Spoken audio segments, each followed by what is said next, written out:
I'm just going to sneak up here. Oh, you're going up? Yeah. Sorry.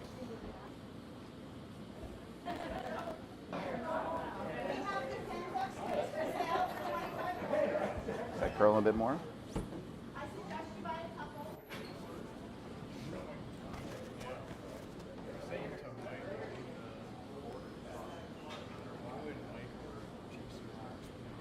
Yeah.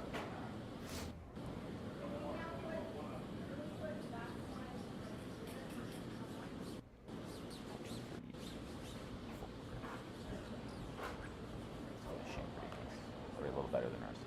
Yeah. Good news.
On the what?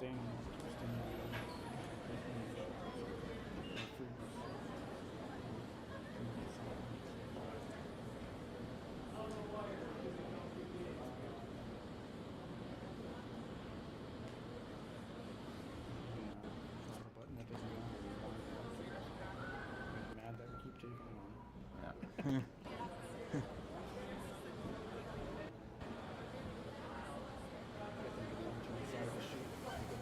Yeah.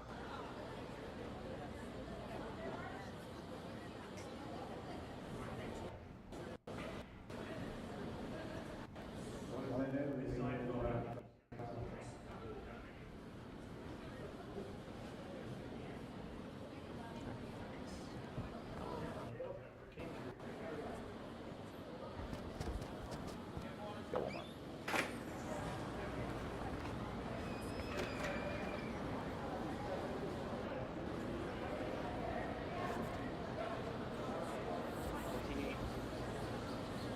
It's getting pretty close here.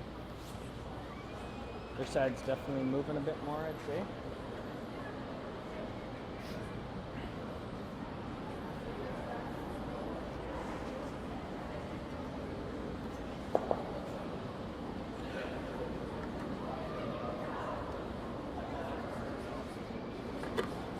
We ain't making our flight no matter what.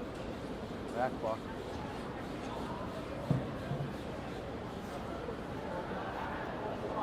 Hey boys, strong start against these guys, eh?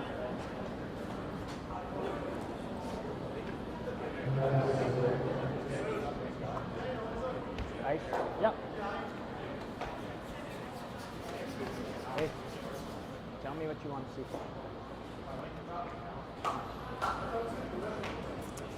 Good game. Again. Game total. Ready. Good game. Ready, again. Good game.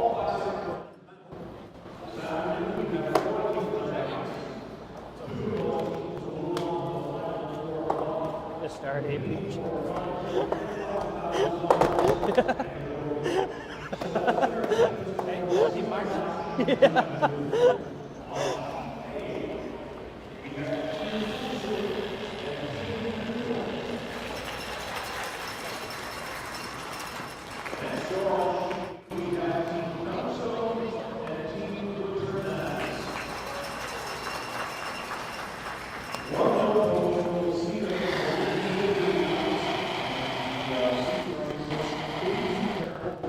Wrap, you want to throw? As well, we don't want anyone to look at it.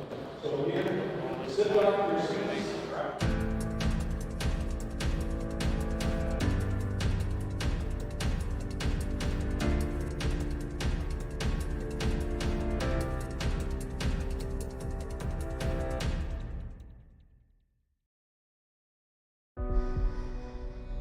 Everything I've worked for, everything I've sacrificed,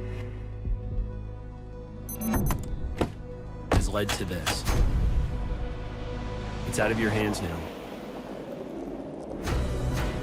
All the gold medals in the world can't help you now. You could throw the perfect rock and still miss, but it just takes one. You leave it all out there on the ice to leave behind a legacy. I don't remember a time when curling wasn't a part of my life. When I wasn't putting in the sweat and hard work to be the best that I can be. Clocking in the time, the effort to practice day in, day out. Curling is more than just a game. It's a family, a community. And when it's time to play, I know I'll be ready. Hardline, supporting hundreds of our next generation athletes.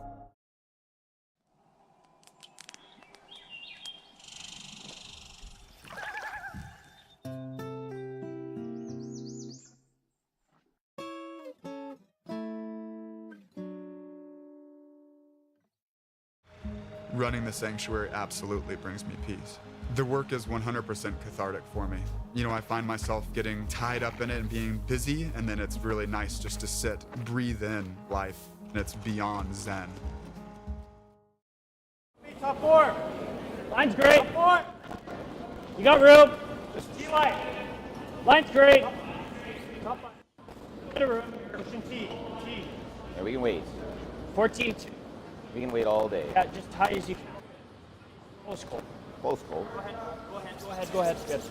Shot, Ryan. 14-2. 14 what? 4-2.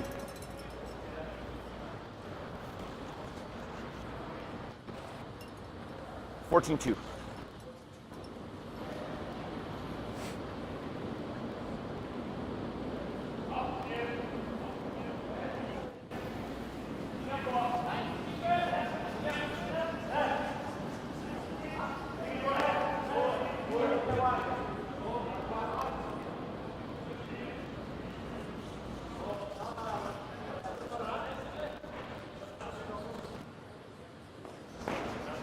I think you score right on top of it.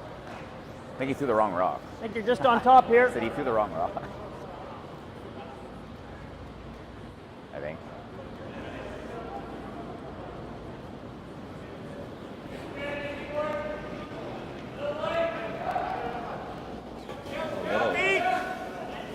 Top eight. Little bit for line. Line's tight. Just line. Top four. Something right now. Something. Whoa. Just line. Whoa. Line only. Clean up. Yeah. All the way to it. Whoa. We're over curling day. Nice. Shot, Ryan. 14-8.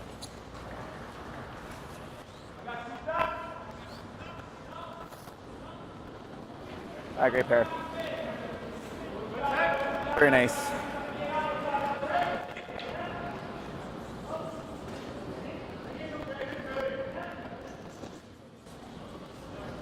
Piece of tape.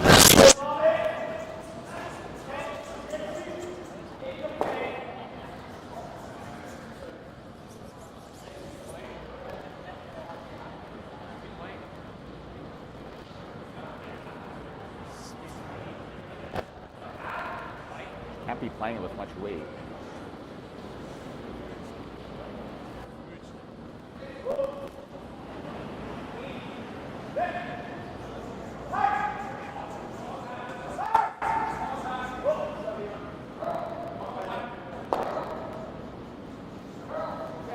Yeah, just drawn open side there, Cole.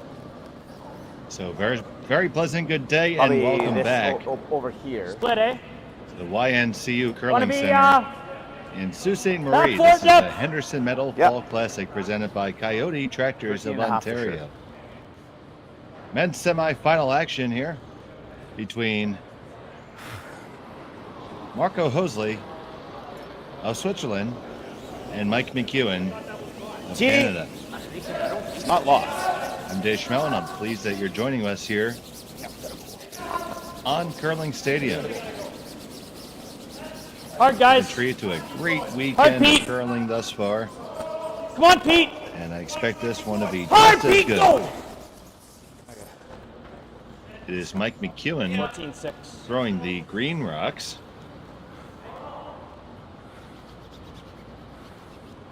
And it is Marco Hosli throwing the Yellowstones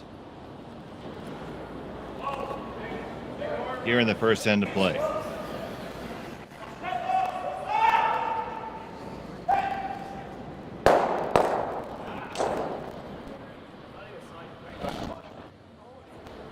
Just dropped it off. Yeah. So Hosli's going to make this hit. He does have hammer here in the first Thinking end. you might be able to throw the same speed now. This is Simon Glor. Line's good. T. You got this one. T line. Lots of room. We can wait. Now Philip Hosli trying to hold this down. Hold the line, starting to get away from him. They do get enough of it. And they'll stick around in the back. Okay. Looks like both teams That are one much better. ready Nice pad to on that one. Yeah. 12. play a relatively simple first end of action here.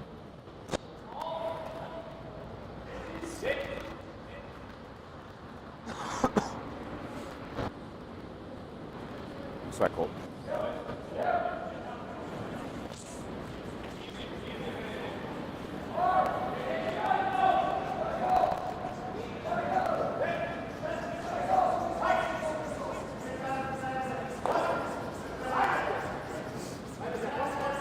Teams running back and forth, still an open house.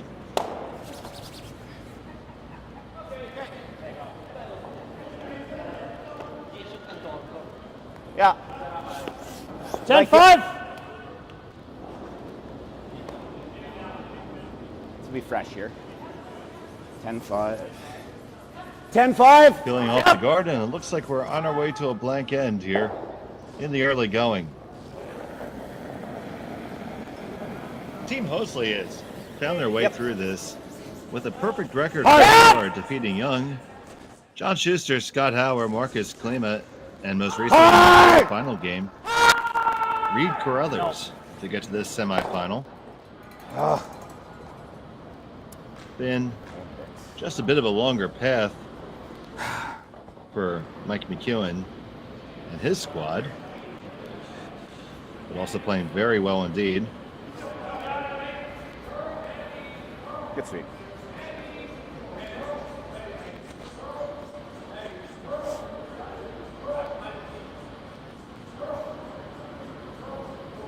And I see Team McEwen trying to tuck underneath that long guard. Going to be tough to get it where Hosli can't get it, but that's a pretty good effort by Colton Flesh.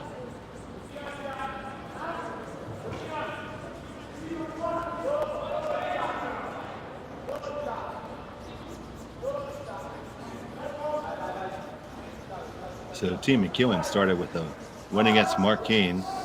Then they suffered a loss to Matt Dunstone in their second game, dropping them to the B,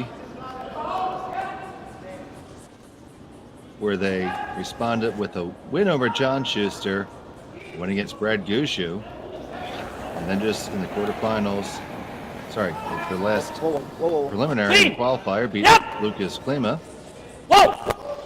And as we just saw, just earlier this morning, knocked off Brad Gushu in a thrilling matchup.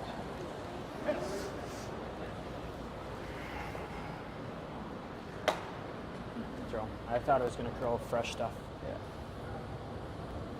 Yeah. 15-2 on a draw. Yeah, good speed there for sure. Yeah.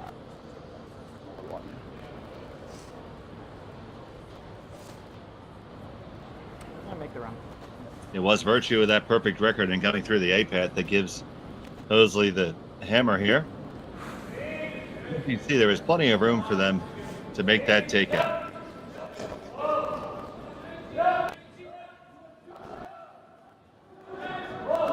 Might be tight for line. Incredibly tight on that.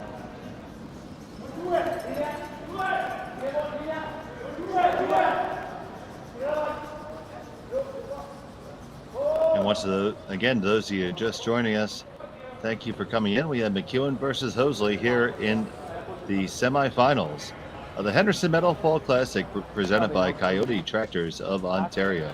Yeah, I like that. The end's been pretty simple thus far. I mean, I would say you should get a little bit of fresh curl. Those skips keeping him pretty wide open, and Just based on his guard, like Mike McEwen is going to there.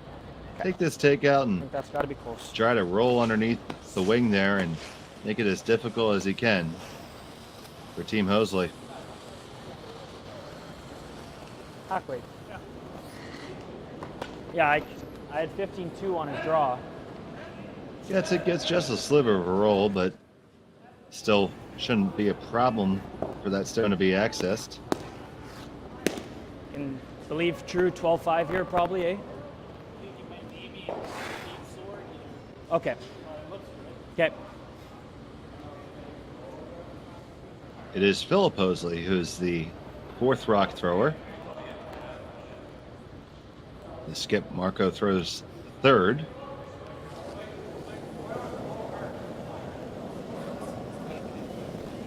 Whoa, whoa, whoa, whoa, whoa! Curl! Back and forth we go on the hits.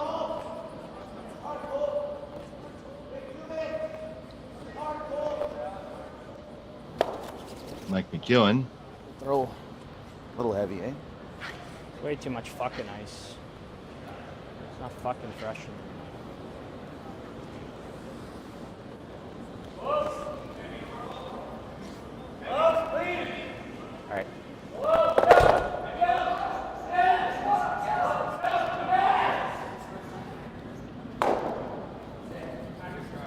Hits that and rolls out. It's a good throw. It was definitely a bit heavy. Yeah.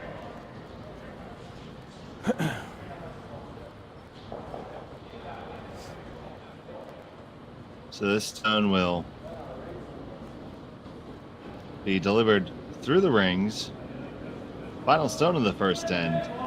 Give me just into the 12-foot probably. Okay.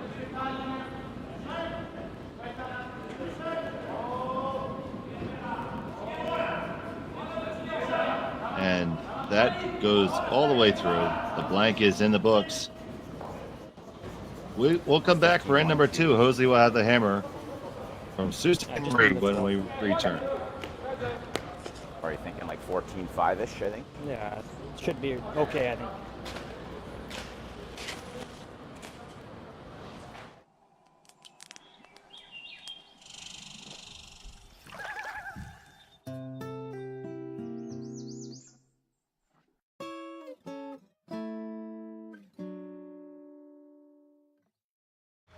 Running the sanctuary absolutely brings me peace. The work is 100% cathartic for me. You know, I find myself getting tied up in it and being busy, and then it's really nice just to sit, breathe in life, and it's beyond zen. Handcrafted in Canada, Hardline's ice pad has revolutionized curling for over a decade. Engineered with top-tier precision and durability, it is backed by an unmatched 10-year warranty. Designed for curlers at all levels to sweep effortlessly with maximum efficiency, it is trusted by the world's best curlers, including Olympic and world champions. It is quite simply the best broom in the game. Hardline. Join the revolution.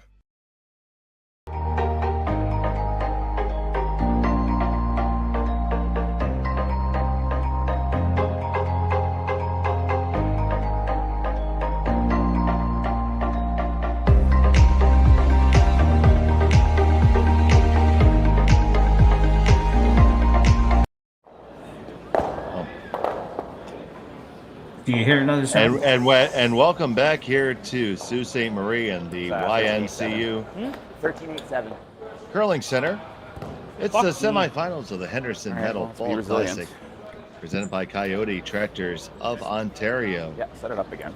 We have Introduce. this semifinal matchup here between Marco Hoesli let's get into and it Mike now. McEwen. Let's focus up. I'm Dave Schmel, and I'm joined here So, once again by intern corner. Jim Nix. And Jim, intern 2/3. two teams that have had a lot of success this weekend. Yeah, for sure. Hoesli qualified out of A, I believe, and I don't know very much about this team, but playing out of Czechia, I think they play out of, and it's it's going to be interesting to see. And McEwen is, qualified out of B, but at the same time, we know he's been on a roll this year, and he certainly played great in the quarterfinal game against Gushu.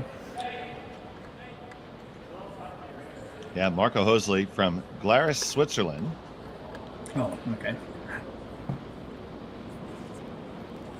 So, right continent. Yeah. I knew there was somebody in here from Czechia. I just got it mixed up. I'm sort of just jumping in here last second. So I believe that was Nima, maybe. Hey, I appreciate you. I appreciate you coming in, buddy.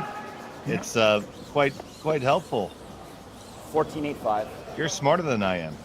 Yeah, don't know. Good shot there. Let's come around the corner. Hoesli has hammer here. I suppose that's probably a virtue of being a qualifier, maybe. Or did they do a draw to the button, perhaps? I'm not sure. No, they did no draw the button. It was by virtue of him being the A qualifier, and the teams kind of moved through practice relatively quickly in order to get this game underway. That's why we're here in the second end. Obviously, been a long weekend for everyone. Even coming through the A bracket, this is the 6th game for Team Hoesli. Yeah.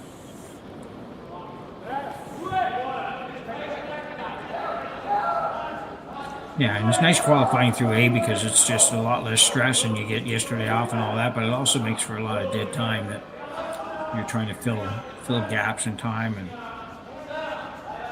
but not too many people would turn that down.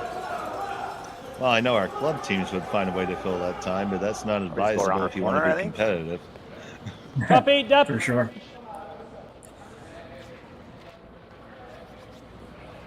And Hoesli's going to try to make the double here. Yep. This is second left thrower, Simon Glor. Line's good, go ahead. No, line's good. Line's good. Hoesli on the brush. Gotta go a bit. Go ahead. Top 8. Curled a bit on him. No, but line's great. not a bad Top 8. result. Right here's your spot. Curl a It bit. does leave them that whole wing of corner guards, which Yep. Good. McEwen has to take into account. Shot, Ryan.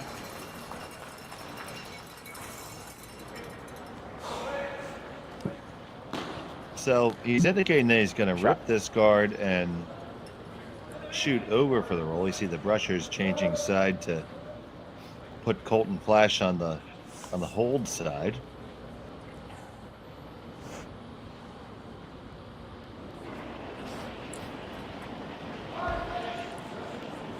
Here's Kevin Marsh in the black gloves, and just one of them. Yeah.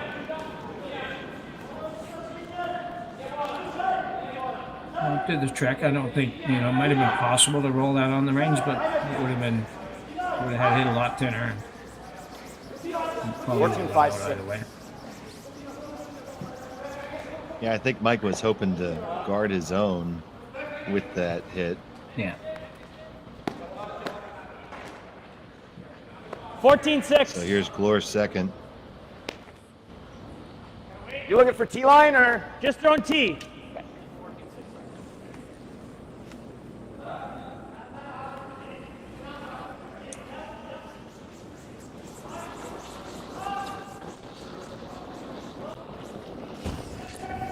Line's good. This could be real good. Line's good. Yep. Gets that one and rolls Line's to good. a really beautiful spot. Clean. Nicely controlled shot. Close. Clean. Yep. Little heavy. Back Whoa. eight. Whoa then. Whoa. Clean. Whoa. Curl. That's definitely one of those examples where the weight selection was, critical there and really allowed the shot to be made. Shot, Colt. Yeah, you can do a lot with it if you don't, if you throw the right weight, for sure. And this ice, it's got enough curl in it. If you throw it down just a little bit, it will curl a lot for you.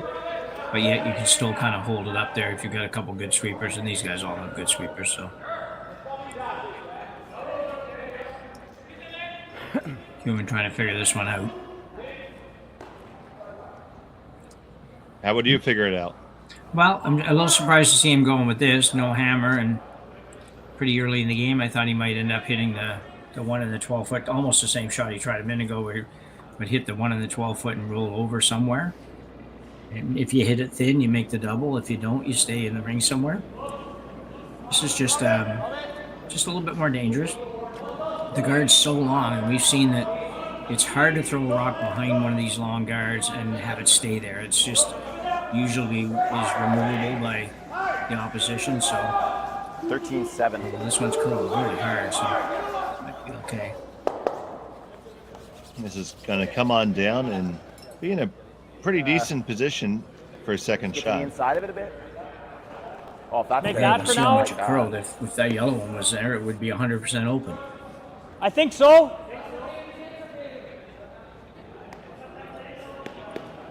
Half rock. So it looks like Hoesli's going to probably play the Guess we're throwing peel. in-turn hit on his own, maybe. Yep, so you notice that it is the skip Marco throwing these third rocks. Whoa. Curl. Straight. Not totally sure, Dave. I think he might be playing off his own there, possibly.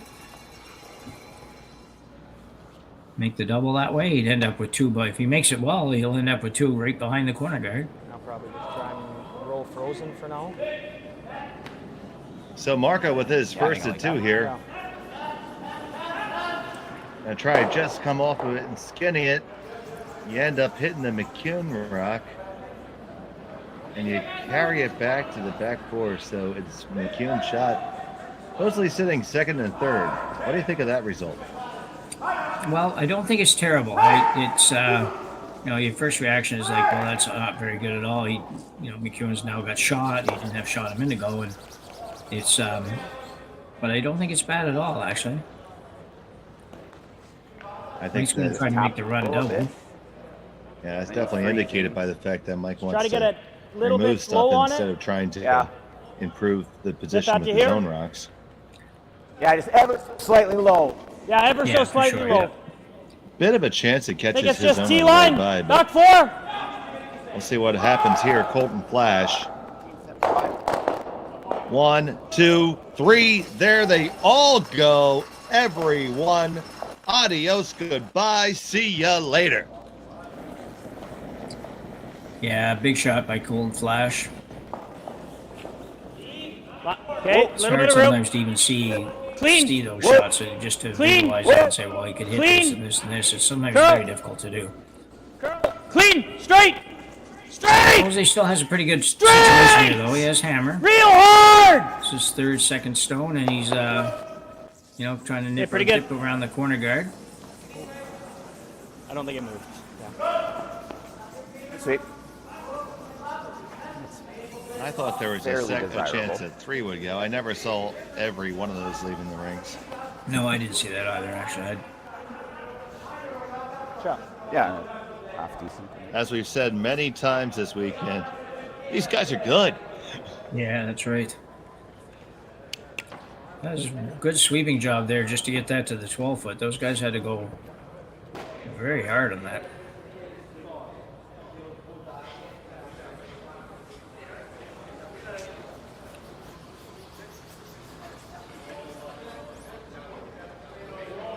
So McEwen's going to try to play the hit and roll.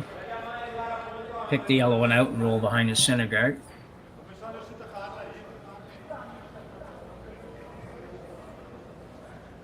Definitely be a nice shot choice if you can make it. Yeah. He might have switched now. He's going to play the run back on the green I one. think we're playing off this, whatever he throws here, I think. The only other shot little is easier to shot. Play a double, but then that leaves him the Trying to figure out the weight selection. Usually something using this little hit and indicated roll, but on the top of your head is pretty darn firm. Yeah. just That's snapping universal. That yellow frozen either, right? But I mean, that's a pretty precise shot for him. So I don't know. It looked like they might be thinking of trying to roll the shooter in, so you'd run the risk of not getting the back one if you tried it too hard. So he's going to do it out here. Makes the takeout, jams us onto the rings. Good shot there by the skipper. I think so. Yeah. Try and get half under. Now Hosli's going to try to have Philip roll 11-5. onto the rings underneath here, but like you said, that yeah, card we're is just trying to pretty get over a little long, bit. rather. Yeah. 11-5. Just wants to make sure he's on the ring so McEwen can't come around that guard.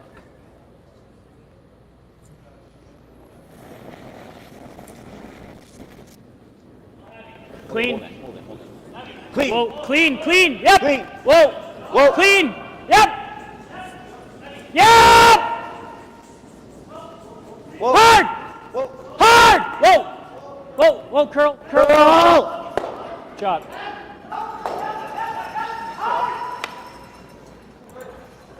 That's made no problem. Yeah, it was a real good try. If it rolls another, probably about 2 or 3 more inches, it would be perfect. Good shot. But that's pretty good. It's going to be... McEwen can make the little they make the little inside roll here and, maybe force Hosli to draw for his one. You don't want to flirt with that card too much, though. What is he doing? Yeah, I think so. Good roll edge One on thing right. about it, with the ice breaking the way it does, is the guard is... Probably want to It's roll not this like all the way sometimes over. if you're playing on a little bit straighter ice where that guard is quite as much in play, because the rock here will I think so. probably come by the guard by 7-8 inches For him to leave us or another so, way. something like that, to be able to make the inside roll with just board weight. But so the guard's not really a factor, is what I'm saying. It's if you hit the guard, you're not going to make the right shot anyways. He's got a lot of weight here, Beach.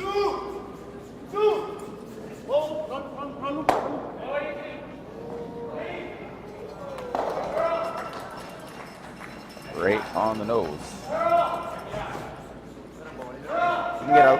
You can get a little to the inside is good. Yeah. Gonna make it, yeah. Right on the nose with Peel. Yep. A little too far. Just off middle rock. Yeah, just a little bit of ice. Really nice effort, though, and a pretty good shot. Not that it's a poor shot, it just did roll a little bit further than he would Right have on the nose liked. with Peel. Certainly, Yeah. the Swiss team could pick that out of there we can never get a little low. too much of a degree of difficulty and blank the end.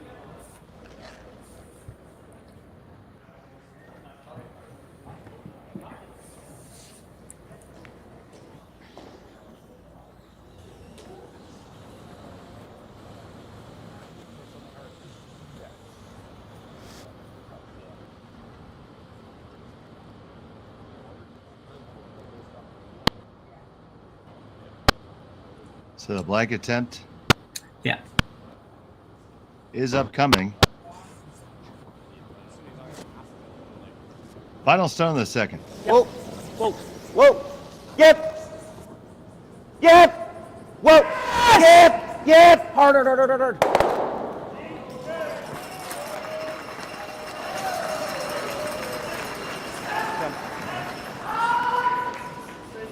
This needs to come over to get a piece. It does, and it's good enough. The blank is in the books. Still scoreless after 2. Hoesli retains the hammer when we return.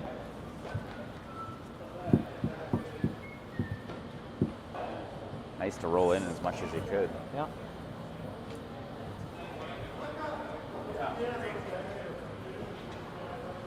For him to make the double, I don't know if he can make it the way he wants to make it. No, he's always rolling away.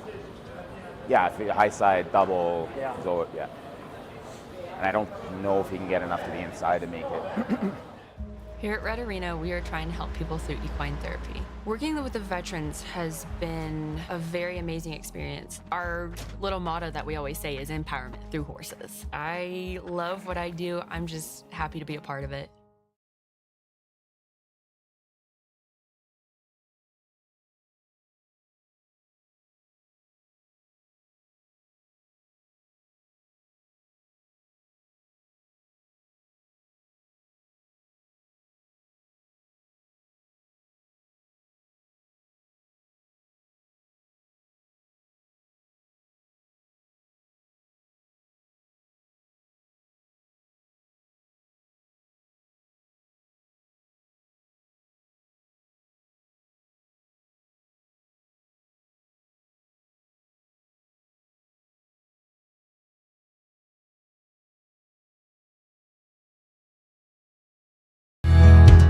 Here at Red Arena, we are trying to help people through equine therapy.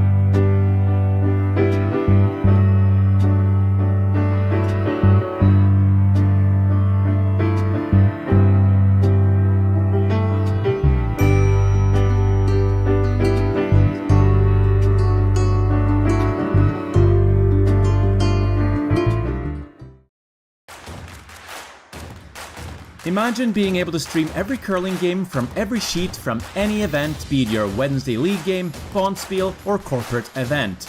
Curling Stadium offers an all-inclusive streaming solution featuring high-quality cameras, ease of use, great reliability, and minimal installation. Offering your sponsors customizable ad space on your streamed curling games and being able to sell video packages to your corporate events for increased revenue. With Curling Stadium, you can stream to any device, be it your mobile phone, tablet, or computer. Push the feed to your desired platform, be it Facebook, YouTube, or any other social media. Curling Stadium is simply the way forward. Where it's commonplace in other sports to televise every game, we want to do the same. Curling is a global sport, and it's time it gets the coverage it needs. Make your curling club the next Curling Stadium.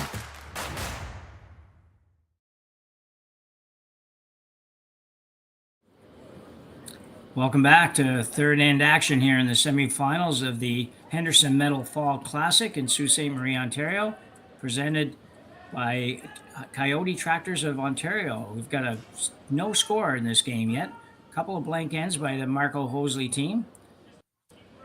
As we move to the third end, expect the action to pick up a little bit here pretty soon. You can't, hard to go through a whole game with blank ends anymore, so.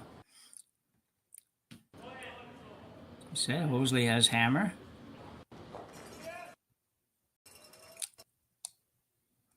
McEwen playing probably a double here. I can't quite tell from that angle. I think it looks like it's plenty of angle to be able to make the double.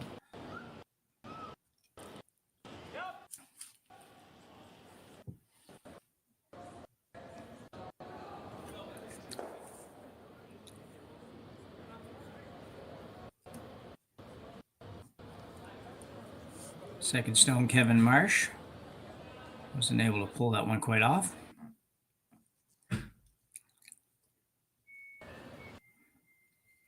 So Hosli's going to chase this one out in the 12-foot. With hammer, he doesn't really have to do that, but there's nothing really else for him to work with. There's no corner guard set up or anything, so it's not a bad choice.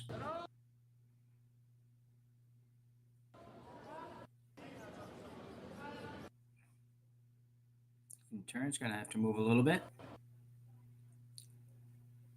Obviously, great sweeping ice. We have great sweepers, but it's great sweeping ice as well. There you go. You got two of them pretty flat now. There's no double there now. McEwen will try to get the roll in behind the center guard. Roll in behind the yellow rock, which is behind the center guard. And as we've said a few times, the guards, if they're as long as that, are really, you need another one to make it work because they can just get to everything behind these guards with this ice.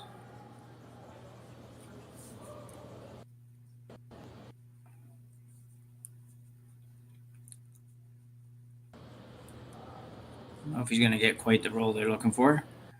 No, just needed to come up a little bit more.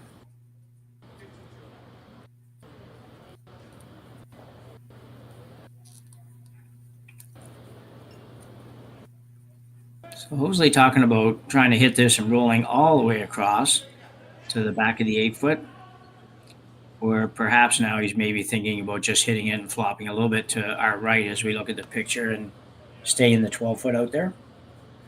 And for those of you listening here on our feed, we are aware that both audios are coming through on YouTube. We apologize for that. We're trying to run through some checklists here and figure out where exactly the fault is there. We're going to get that fixed as quickly as we possibly can. Nice shot there by the Hosli team.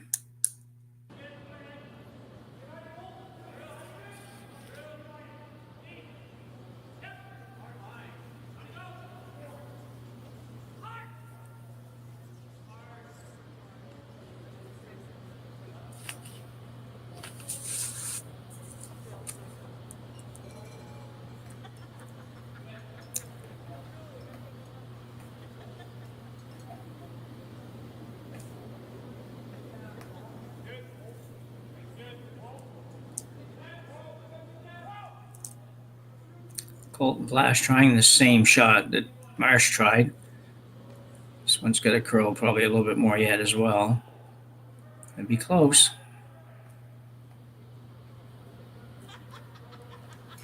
Nicely done. Really nice weight control there by Colton Flash. Definitely can be got to though, and roll to the 8, back out into the 8 foot would be good for Hoesli.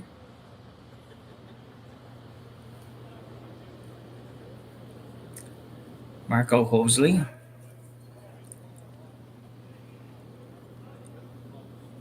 He's down as a skip, but he does throw third stones. It's a good looking shot here. Just needs to come up a hair. Very nicely done.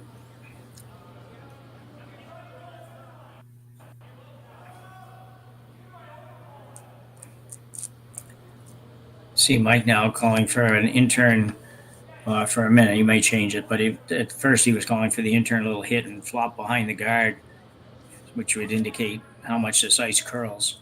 Certainly not. You wouldn't be able to do that on most curling club conditions where it would never curl enough to make that.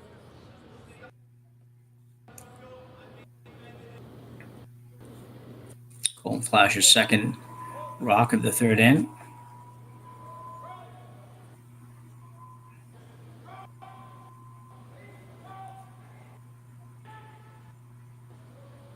This could be really good.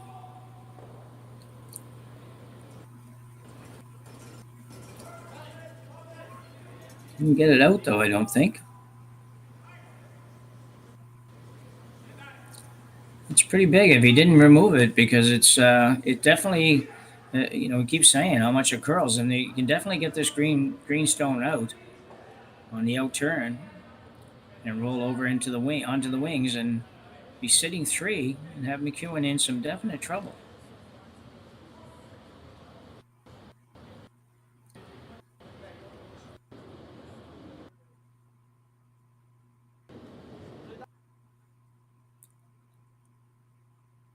Looked a little bit tight out of his hand. Oh, they've got it now. They straightened it out. They should be okay. Very close, though. Very close. Great shot. Well swept. Can he hold it? And it will stay around out in the 12 foot. Great shot. Forces McEwen pretty much to play the double. You'll see it again here. At first it looked like he might be going to over curl, but they hammered it pretty good and got by probably a good solid inch.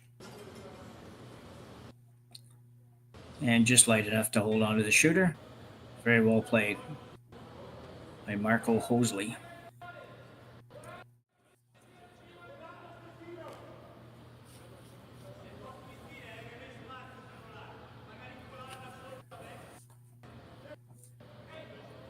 So McEwen now will try to make the double. Start thinking about minimizing the damage here.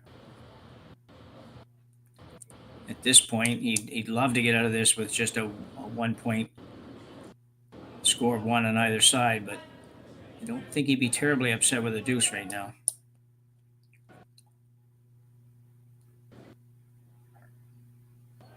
Oh, this is not going to be... No, he got away with it. He darn near got them all, but he also came pretty close to not getting that one out, so turned out to be a good shot for Mike McEwen. Interesting to see where Hoesli wants to go on this shot.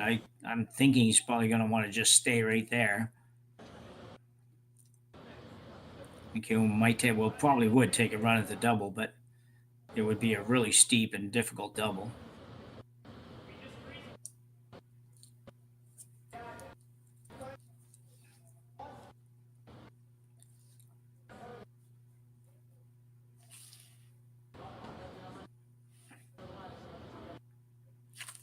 So this is fourth thrower Philip Hoesli.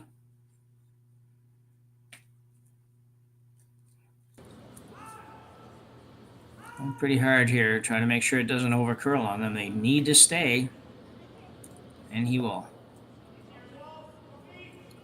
Very good shot. So you can see on the overhead there, the angle is pretty darn steep to make the double. But I think the way the year's going for Mike and how well he's been playing lately, he probably feels that this is a definite doable shot.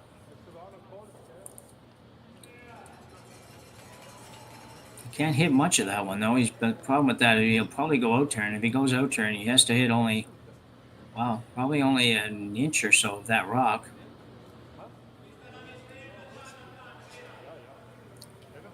Anything more than that, and it'll just go over the top of the other one. So McEwen's last rock here in the third end. His last rock. There's one more to come after this.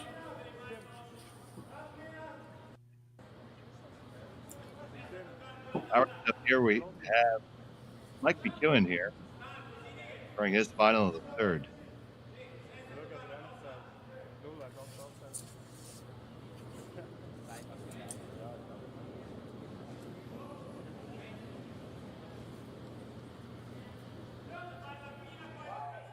To make this hit, big on roll across. Can you get the double just over the? What a great effort! Yeah, really good try for Mike McEwen. He just had to curl another quarter of an inch. It's hard to do when you're throwing that turn and the rock is curling away from the one you're trying to hit. You don't want to miss it, and he had to almost miss it to make it. A great effort.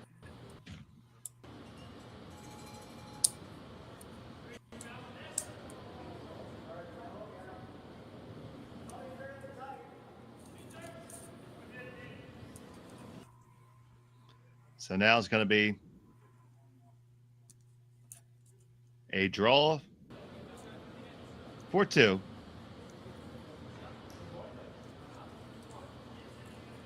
For Team Hosli.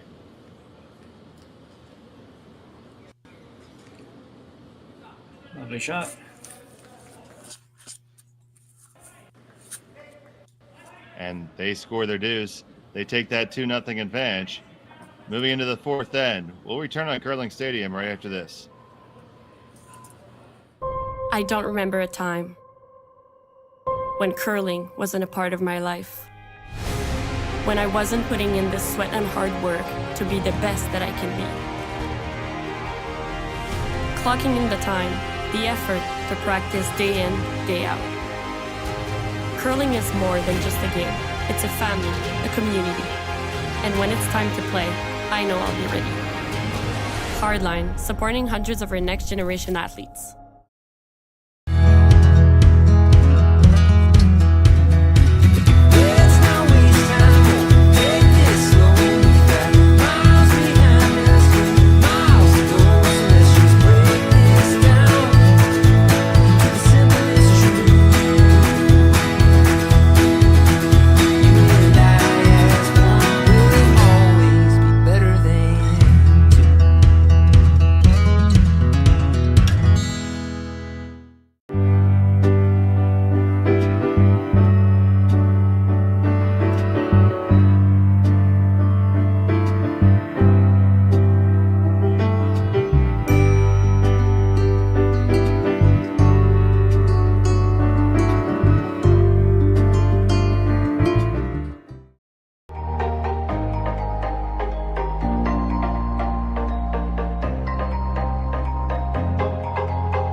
Back here in the fourth end, here from Sault Ste.Marie in the YNCU Curling Center, it's the Henderson Medal Fall Classic presented by Kioti Tractors of Ontario.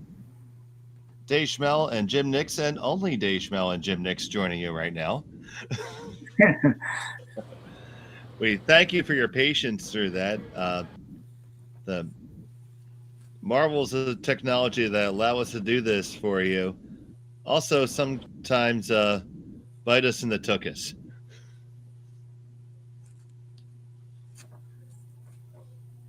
So big score of deuce. I mean, McEwen came ever so close to getting out of it, though, Jim. Yeah, really close. Yeah, he tried that big crosshouse double, and you know, you had to hit it so thin. It was a scary shot. You're letting that rock curl away from the object stone, and it just barely went over the top by, well, less than an inch. Just to touch it, too. It was really only had about 3 inches of the 12 foot, so any contact at all, and the second rock would have went out. But a solid end by the Hoesli team. They did play a very good end to set that up. Well, they certainly deserved to score that deuce. That's for sure.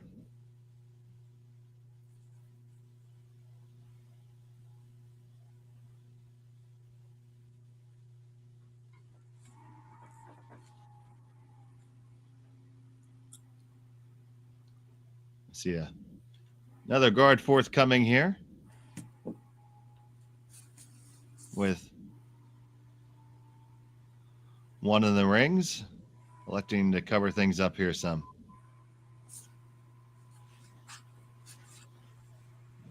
So staying a little bit on the offense here.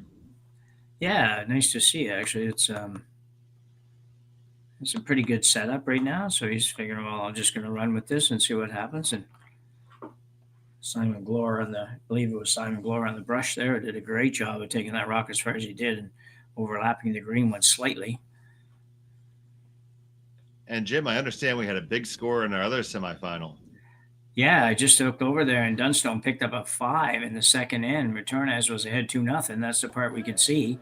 And then all of a sudden Dunstone got a 5. That's a massive end, obviously. And I don't know how it would have happened, but I'm sure there had to be a big shot or two along the way. That gets just a little wick, and that's going to clog things up for Team McEwen here.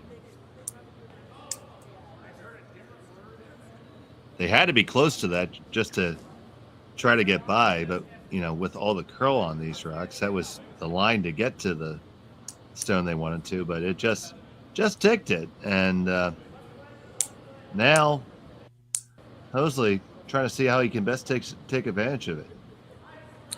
Yeah, I thought he might try to remove that rock, and don't know if that would have been terribly wise, but I thought he might anyways. It looks like he is going to throw, I'm thinking, a guard here, a high guard. I don't know what else he could be doing on this side, so. You see all the great fans that are out there watching this weekend. It's been a great turnout all weekend. Fans braving the cold, sitting there, and lots of support for curling in Sault Ste. Marie.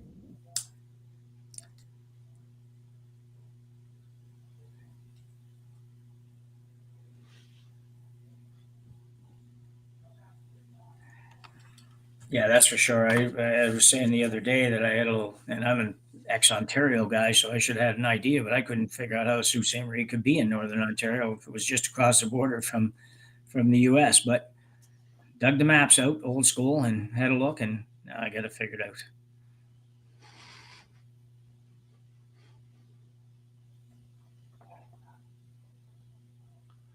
Well, ours is a oddly shaped nation.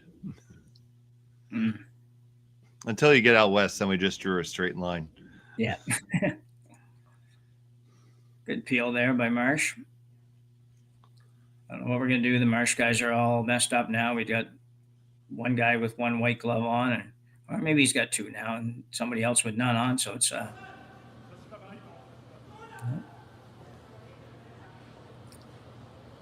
yeah. So Dan Marsh has the white glove.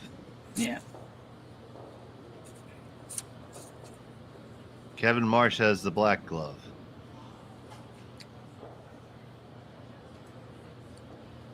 Yeah, and I would think it'd be, you know, a little bit warm out there, but there's no sweeper, only one or few sweepers. I guess actually the guy's Hoesli sweepers, and one of the Marsh brothers is just in a golf shirt there, so might not be too bad, but just indicate how brave all of our fans on the ice are, because it gets a little cold sitting out in the old rink when you're not doing anything.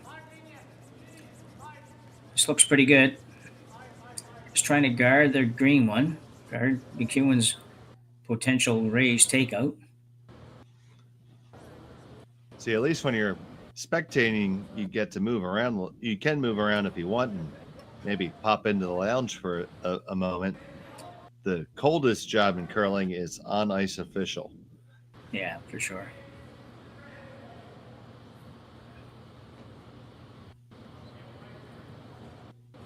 So McEwen's trying to create some way to get into that yellow shot rock in there, and so trying to open things up a little bit. He might be able to run the yellow actually onto the green, onto the yellow, so that could end up happening here yet.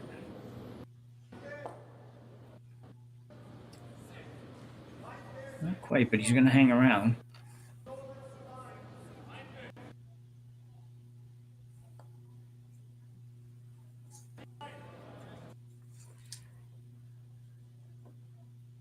So I think he's only number 3. He's got number 3 and number 4, though, but he does have to be careful.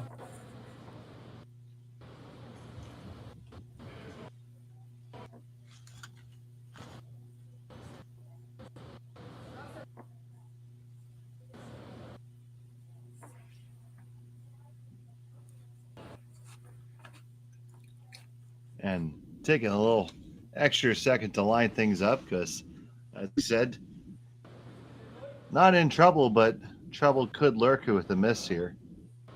Yeah, that's the problem. Sometimes it just sneaks up a little bit. So I'm going to do a little bit to minimize that possibility here. A little wide to me when he let it go, but can he get it over far enough? Gonna get it over and past it. Yes, he does. Marco Hosli lies 1 and 2.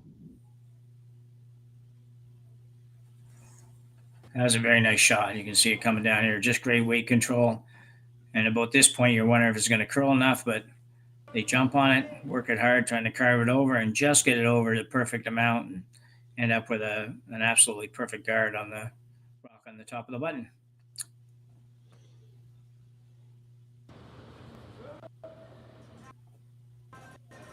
Now, looks like Colton Flash is going to start to make some hay here. Yeah, Colton will be looking for the double here. He might even be able to get his to bite the 12-foot when he's done.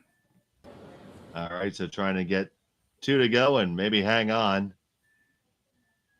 You got 1, bang, bang. There they go. Miss their own in the back. Doesn't quite spin on, but a well-thrown stone by Colton Flash. Yeah, very good shot. You see it here. Colton specializes in these kinds of shots, so no surprise to see him make this one. And he said he might be able to get his on. He couldn't quite get it on, but it came really close. I don't know for sure if it was possible to get it on there or not.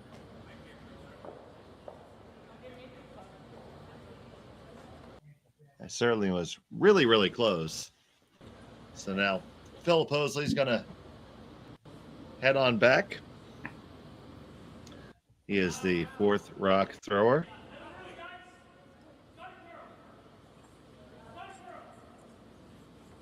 Yeah, he'll look to come right around the guard here. He's really looking for a force now, which is definitely set up to make that happen.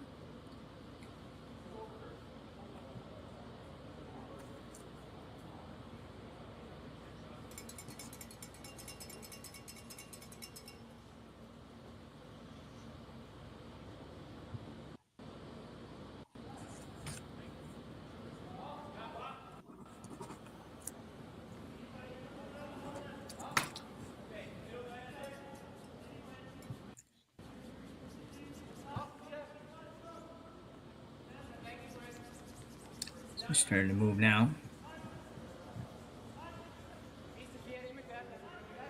It does get past the guard. Do you get it deep enough? Yeah, I think it's really good.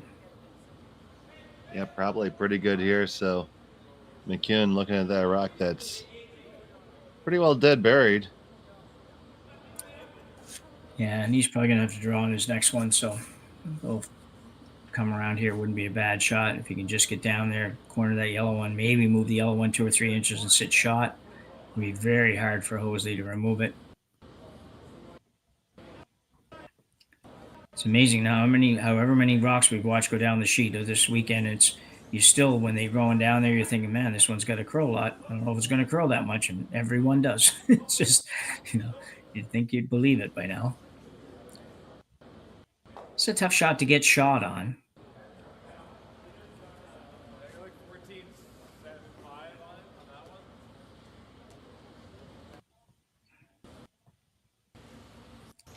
If you don't get shot, Jose might just opt to play a guard.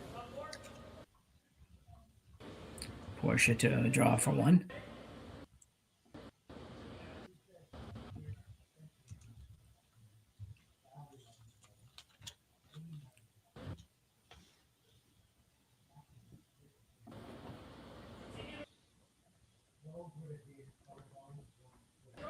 And apparently our technical problems might be raising their ugly heads again, so we apologize for that if they are. Ongoing troubleshooting.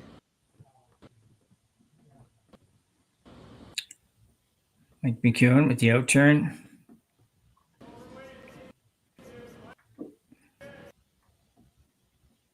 Guys are going pretty hard on this. This could be a little light. You definitely need to get this there, or else you're going to get forced for sure. Might even be in steal position for Hosli now. Well, that's a rare miss for Mike McEwen, but definitely a miss.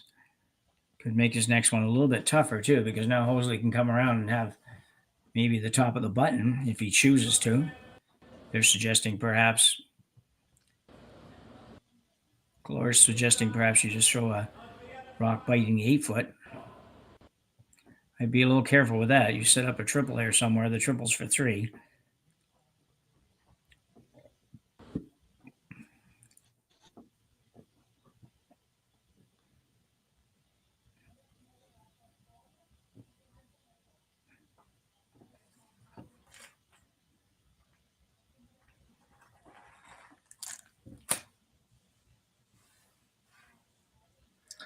So I think they settle on just a straight come around, probably just to the top of the button.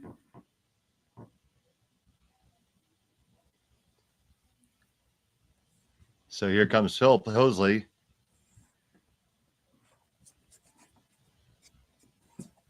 Looking to make a really good come around here to make it very, very difficult for Mike McEwen to get his single.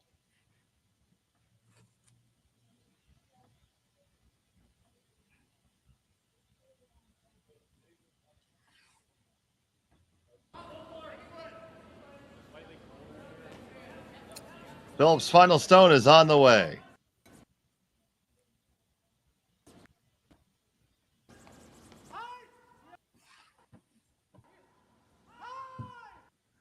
Got to get past the guard. Oh, you're going to wreck there. And you lie 1, 2, and 3. Is there anything crazy there, Jim?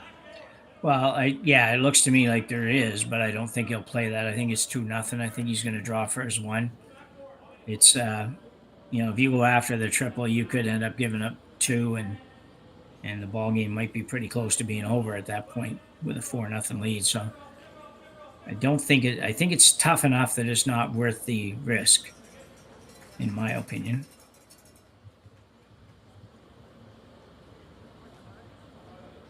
But looks like Mike might be able to be convinced otherwise. I definitely think the angles work. It's a little bit questionable on the high one and the one on the left of the overhead. You got to hit it thin enough that I don't know for sure if the triple will work if you hit it in the right spot. I think your shooter might go over top of the yellow in the 12-foot. And if you hit it thin enough to make that happen, I'm not sure this one, the high one goes out. Might just jam.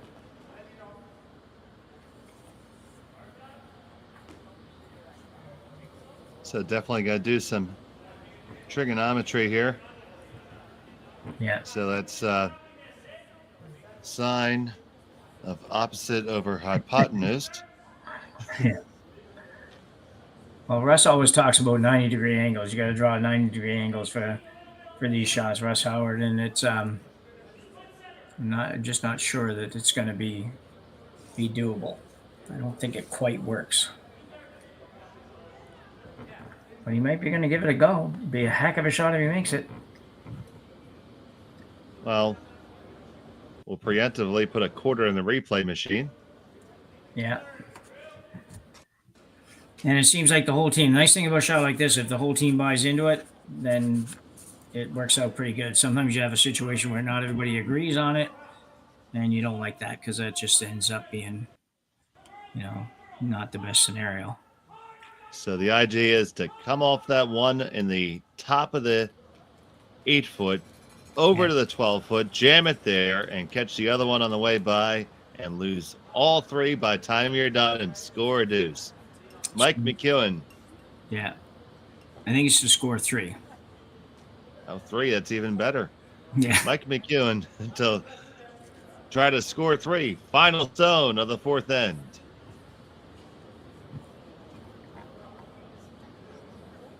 On the way. Flash trying to hold the line on it hard now, off and on. This is going to be really close. You get 1, 2, oh, just the one, and you whiz on by. It's going to be a steal of 1 for Hosli. And he has a 3-0 advantage. We'll be back with that number 5 after this from Sault Ste. Marie. You're watching Curling Stadium.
I'm a little bit of a nerd when it comes to landscaping.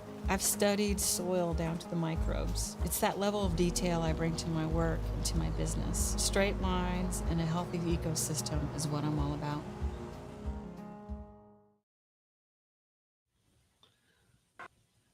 We're back here in the 5th end.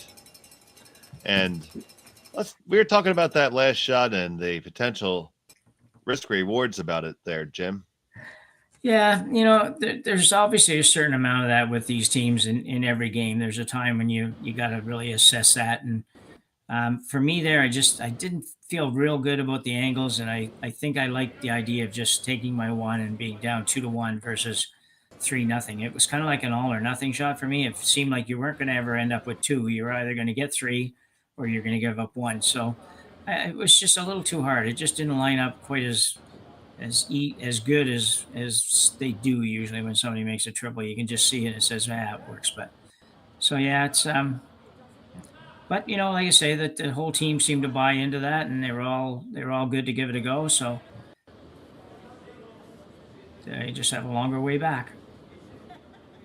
And Mike's been making a lot of them so far this weekend, so I don't blame him having the confidence to put the broom down. Yeah, no, that's an excellent point. It's he's been on a roll, been making almost everything, and his confidence is sky high, I'm sure, and that's part of the game. That's part of being able to play shots like that and make a lot of them. It's you got to feel good about him. You got to feel good about being able to throw it, and he did, and it just didn't work. That's definitely part of your team dynamic. You're supporting your skip there, and when the skip is feeling it, you just let them roll and try to stay out of the way for the most part. Yeah.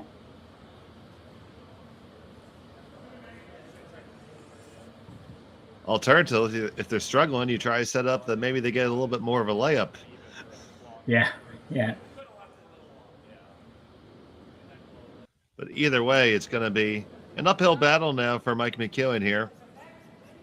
Facing a 3-stone deficit, does have the hammer. Not insurmountable by any stretch. Oh, absolutely not. No, it's you'll come back, get your 2, and force to 1 and get 2, and you're tied. You're not even at the last end yet. So, Whoa, that just squeaked by.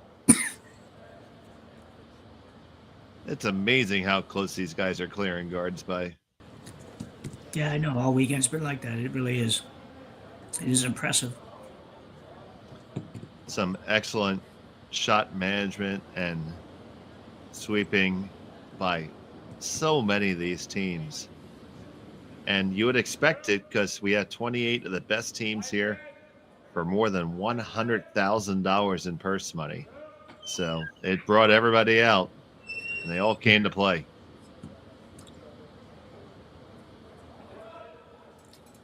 This one's just a little warm, maybe, or no, it's going to die. Well, that died at just exactly the right moment. Yeah. So Hosli's just going to play a little bit of a tap here, I believe, just a back 8-foot sort of thing, and shuffle him around a little bit.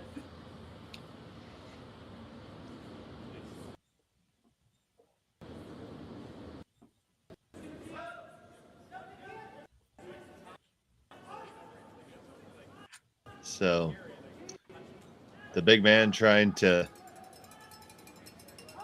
shuffle up the deck here a little bit.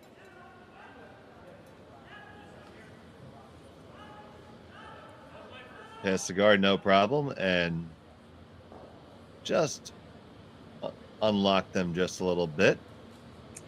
Yeah, it's a great shot, really. It moved them so that that green one can be removed now. It doesn't jam on anything, and the one he moved is just T-line height still. It's not like he even made it that good of a picture yet. Yeah.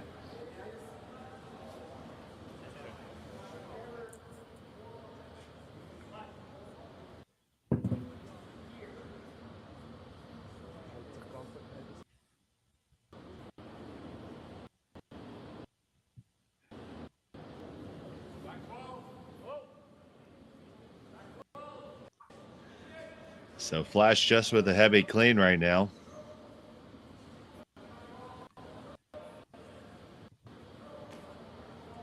Daniel Marsh providing moral support. There's another nifty little shot, just kind of massaging things around. Yeah, this would be an interesting call here. Hosli indicates maybe the little tap. Yeah, possibly a little tap. Also looked at maybe playing off of the McEwen rack now. You see, that's what Glure seems to like. Yeah, it's not a bad call either. It eliminates, hit about, half or a little less of that green one. You're going to eliminate one McEwen stone, and you're going to roll right in on top of everything else that's there. Probably the best shot. Yeah, the more I look at it, the more I like that. I think the sales pitch is getting through here. Yeah. The yellow's tappable, if you will, but it means you're probably going to leave another green one around, and I don't know if you really want to keep leaving those around. Somewhere along the line, they may come back to haunt you. Really important end for Hosli to get the force here, because it would really solidify that steal, and he'd flip the hammer back for the 6 and have a 2-1 hammer advantage with the lead. Yeah, exactly. If you can do that here, you're in really good shape playing the 6th end up 2 with the hammer. That's a pretty good scenario.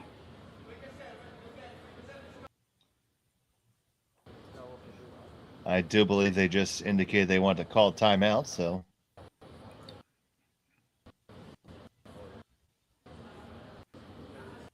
This spiel is being played on the clock. Yeah, kind of an odd time to call it. It's like you already. No, maybe they didn't call it. It looked like I'll take that back. I thought I saw Glure make the little T there. But the clock's still running. They have plenty of time, about 16 minutes. Yeah. So here's a skip, Marco Hoesli. He throws third on this squad.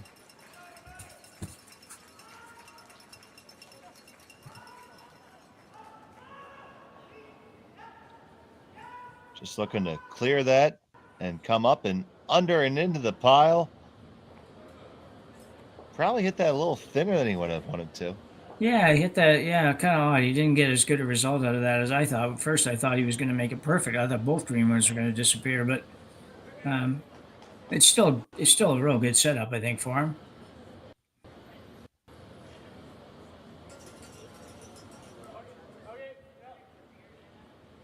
Many teams have those dynamics where the skip doesn't necessarily throw the last two stones anymore. Yeah, that's true. Yeah. I guess just want to make sure you're playing to everybody's strengths on the team. Yeah.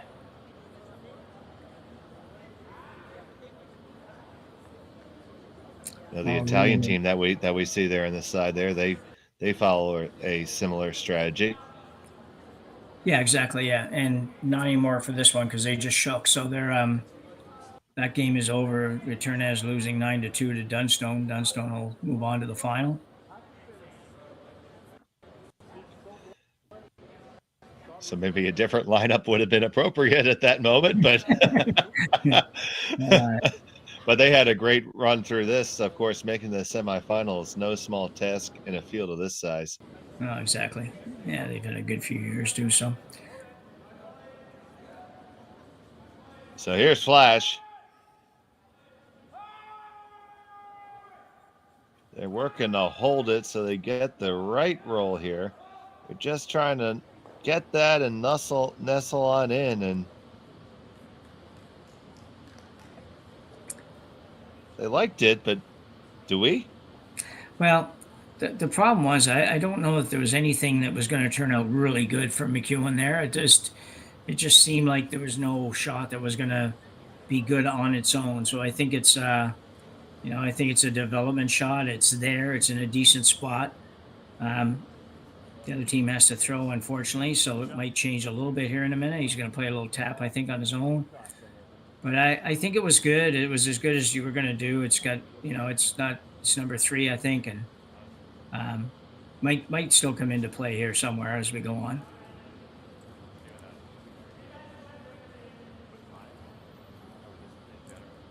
So here's Marco Hoesli.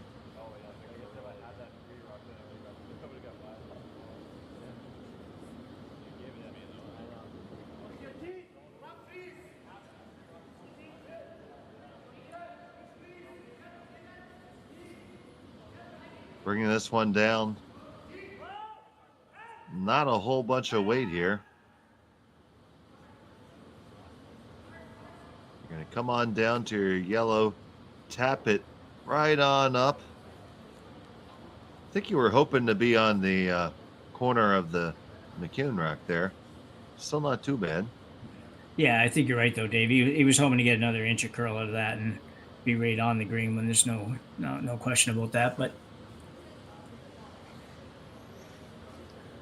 saving grace, if there is one there, is that there's a whole bevy of catchers. If he takes a run at this with weight from the right side that we're looking at, that one's going to hang around someplace. Yeah, it's Mike just indicating that shot. That's not a bad option either. He could play the yellow onto the other yellow and spin it off a little bit and maybe get himself a little something to work with, but I don't know that anything real good comes out of that.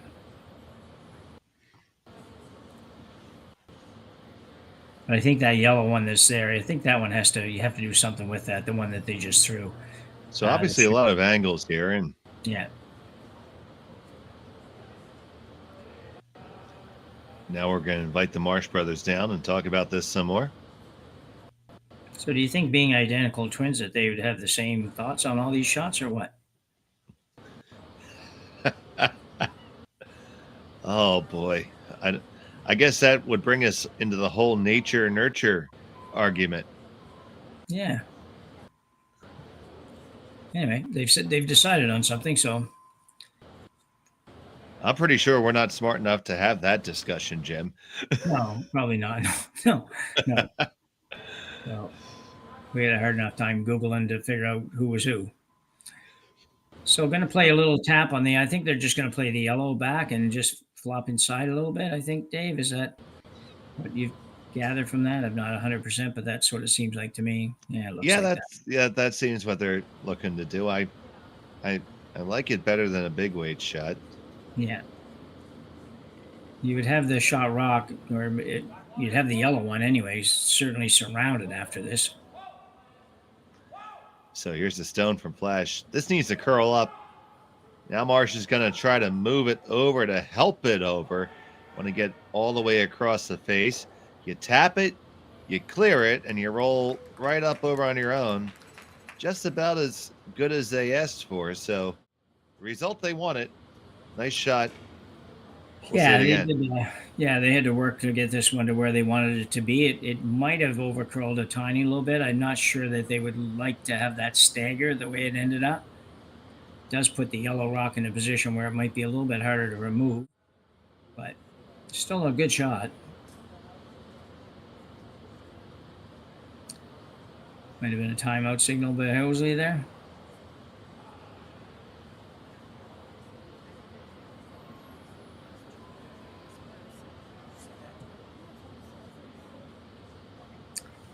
They were looking at hitting that green one on the back of the button and just rolling off to the left and sit right there. And the only problem with that, of course, it makes maybe the intern raise takeout on the green yellow that much easier because the back rock won't be there. It's not that often that you see both teams so focused on in the fifth end on an outcome, but I think they both sense that this is really going to be an inflection point here. Yeah, I think you're right. It's you got to make sure you don't leave anything for a big score here, and the big score that I see happening right now would be the angle raise takeout for McEwen. I would not want to leave that for him. So I don't like any kind of a long guard out there.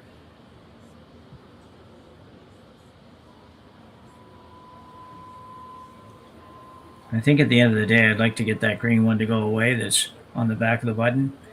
Maybe roll a little bit to your left. Bite the edge of the forefoot, perhaps. I think they're playing maybe a similar shot to that. Do you think there's enough curl in the ice that you could actually come around that outturned side and get to 1-2? Yeah, I think there is. Yeah, I definitely think there is. I don't think that's what they're going to play because they just have less ice than that. But yeah, you could do that. I think they like the idea of moving a rock and at least move maybe the back green one out. So really delicate shot here for Philip Hosli. Looking to move things around. You can't move them too far or else your stone's going to be really vulnerable. You know what? He's not doing any of that. He's throwing a guard. I don't know. I don't like this at all. I just... So what makes that bad, Jim? Well, I don't like the fact that you've left McEwen a hard shot, but a makeable shot with that angle raise. It's only McEwen's first one, so I don't think he's going to play it right now, but I think he's going to go where he just tap right there, top forefoot, and then say, okay, bud, you better make this one really good because I've got a whole lot of ways to get the yellow one out. I would have liked to have removed a rock there.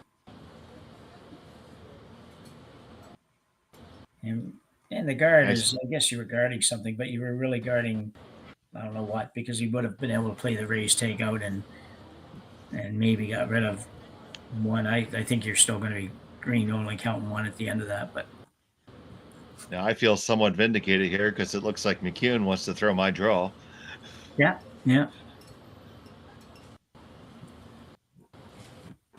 And that's a good call right now, I think. I like that idea of just being down there just being on top of that yellow, or just short of that yellow by a bit.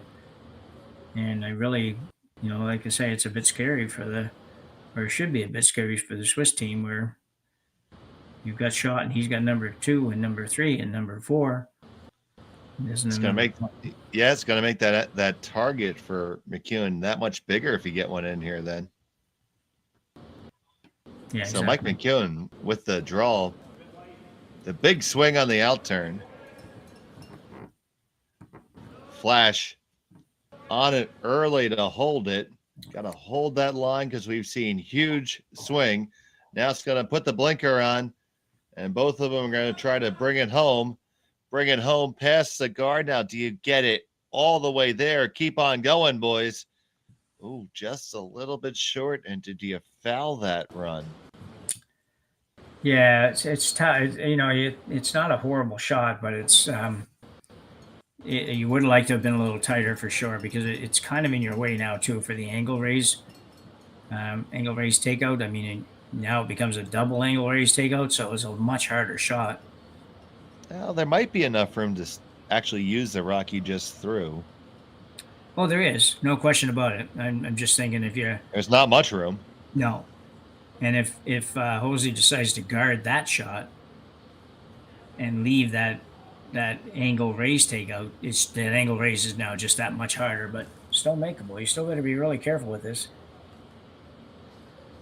I suppose I suppose if you guard that, if you're Mike McEwen, you could maybe run the yellow guard into your green that's on the top of the 4 and try to get to that shot rock that way. It would still leave you with a bundle. You'd probably be able to hit it in such a way that the stony run goes away. Yeah, you could turn it into a couple points for sure. Still, you might end up having to do that anyways. It's going to be interesting here. He's going to play this hit.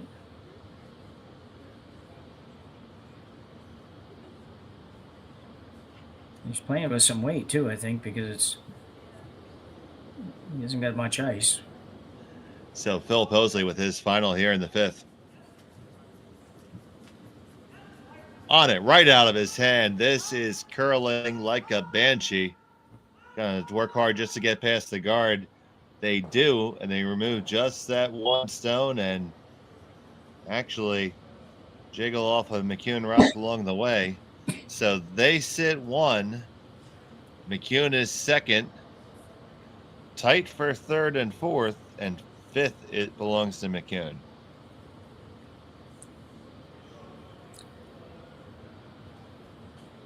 Yeah, this is interesting. I didn't really like that shot. I just think that it was, and I think he just probably threw it,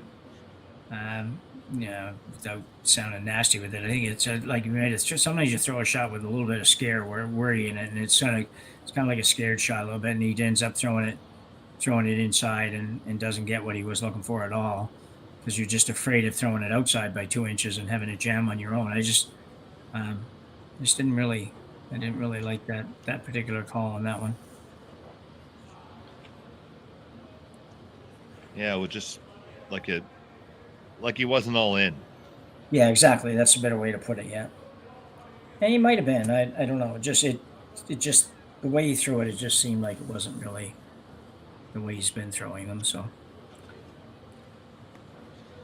and now he's opened up this angle raise slash again too. The only saving grace he has, it's going to be hard to make it and have the yellow one on the button go very far, because it's going to get caught up in a whole bunch of stuff on the back there. So it might still be, you could make a great shot here and still only get a point out of it, but he's got to make it first, and probably would end up getting a couple if he makes it. Well, it's going to be one heck of a shot if it's made. Takes just a sliver more ice. Mike's going to see if he has any magic left in that stick. Final stone of the 5th end coming. Mike McEwen. He's looking for the long angle raise. Flash just keeping it clean. Needs to curl up a touch to make it. Rattles things around, and you're not going to get there. That's a steal one for Marco Hosli. And they take a 4-0 lead into end number 6. We'll be back from Sault Ste. Marie right after this.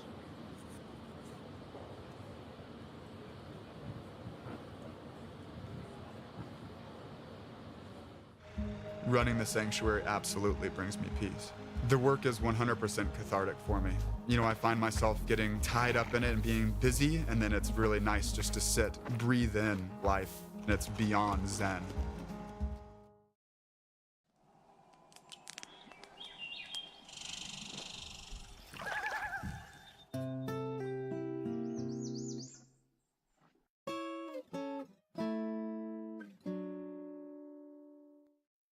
Handcrafted in Canada, Hardline's ice pad has revolutionized curling for over a decade. Engineered with top-tier precision and durability, it is backed by an unmatched 10-year warranty. Designed for curlers at all levels to sweep effortlessly with maximum efficiency, it is trusted by the world's best curlers, including Olympic and world champions. It is quite simply the best broom in the game. Hardline, join the revolution.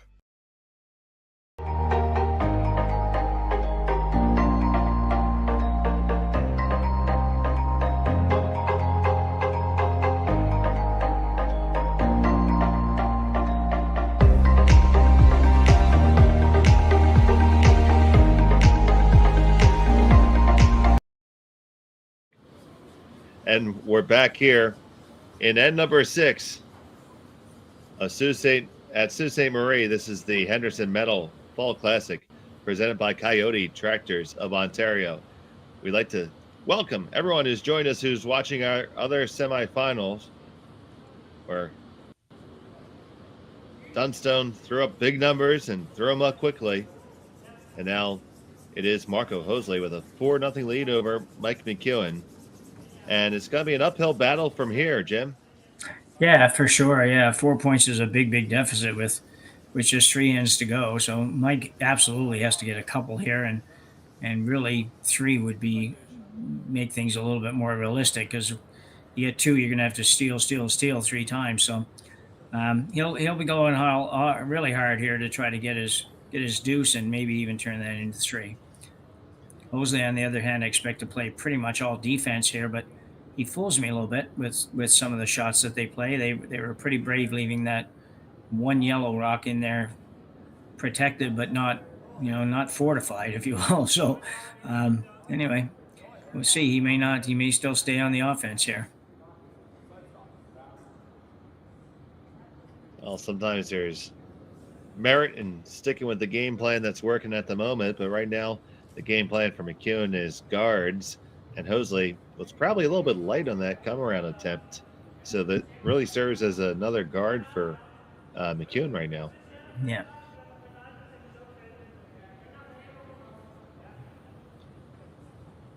Dave Schmel joined with Jim Nix. And all of our friends who are joining us and have been with us all weekend, once again, we thank you for tuning in to Curling Stadium's coverage of this great bonspiel.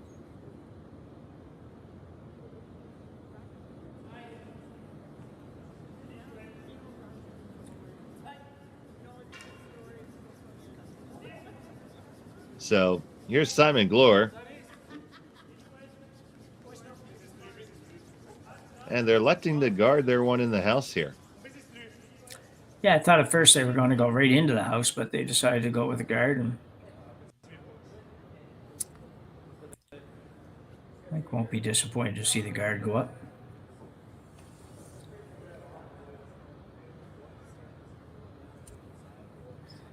For me, the trick for Hoesli here is to make sure he just doesn't let an end build at all. If he might get something around the guard or whatever color the guard is, I think you got to get rid of it and make sure you don't give up more than a couple here.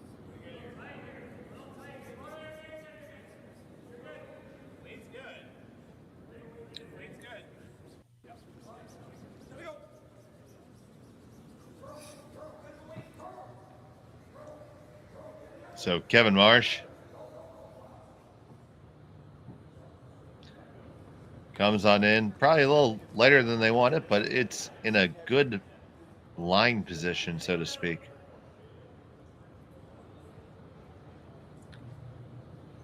Yeah, it's a pretty good shot. I mean, sometimes you got to know a little bit what the other guy's going to do, and you have to expect he's not going to try to pick that out right now.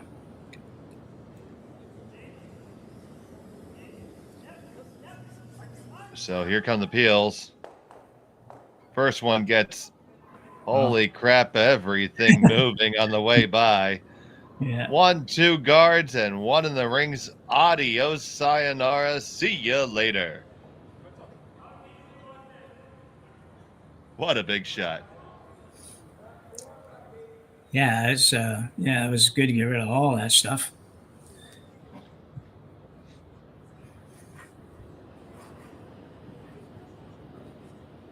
Only one guard left to work with here, and I would think if Marsh makes this one good, then Hoesli will just run the yellow one back or peel it off and plan on making a double somewhere to keep Mike to just 2. That's what I think, anyways. This draw's going to come behind the tee line.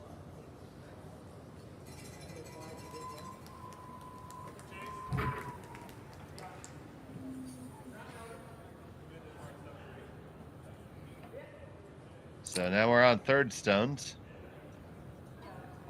It will be Marco Hosli. He's going after the run back.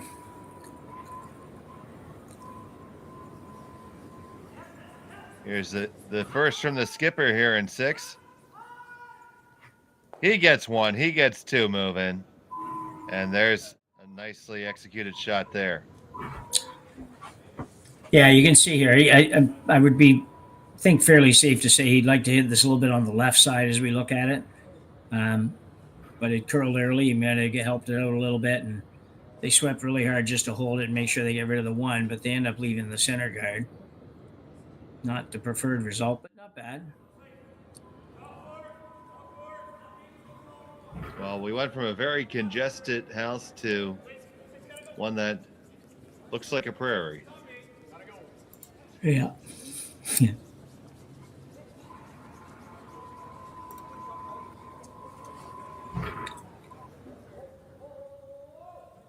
And Mike McEwen, being from the Prairie State, provinces rather.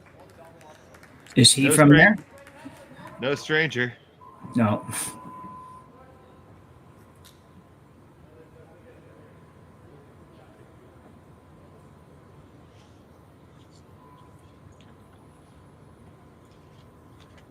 So this is wide open enough that Marco's going to go after it. 1 in the back.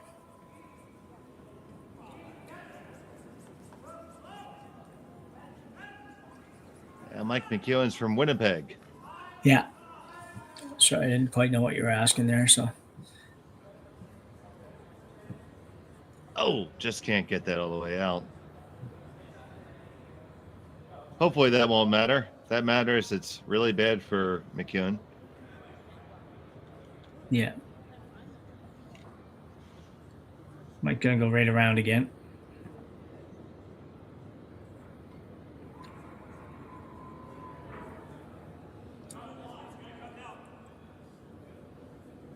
Part of that quick Google told me that I am 14 days Mike's senior. Oh, yeah?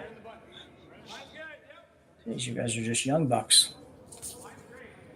That was Corey Dropkin. We called his game earlier. Oh, yeah. Oh, yeah. They used to be young bucks. That's a pretty nice shot. Above the tee line, too. Yeah, not bad at all. Is McEwen sitting first and third here? They really need to make some contact with the green rocks in the house here. A well-thrown stone should get rid of both of them. Let's see if let's see if he can make it happen. This is a big shot here for Philip.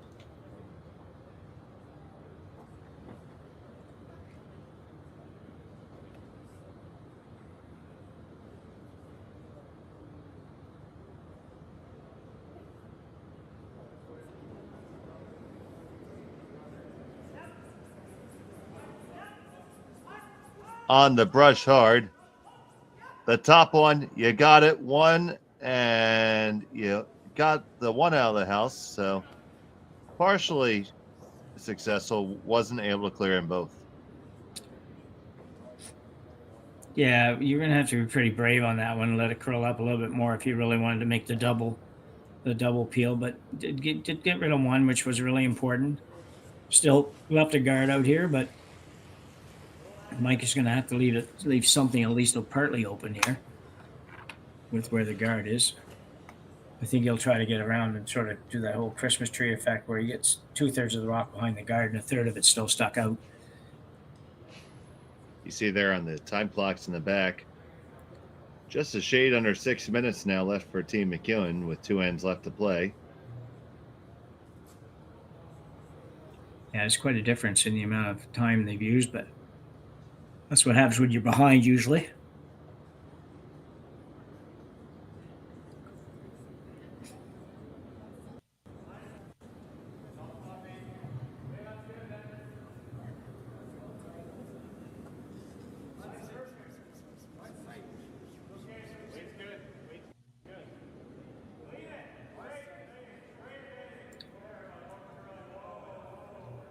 This one curls up probably a little deeper than they would have hoped, but they do get it in there in line 1-2.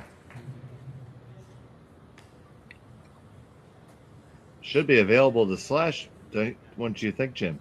Yeah, definitely a possibility. Yeah, for sure. I think it's going to be probably from the hack, probably 2/3 to 3/4 open, and you're only planning on hitting about half a rock, and so definitely doable and a good opportunity here actually to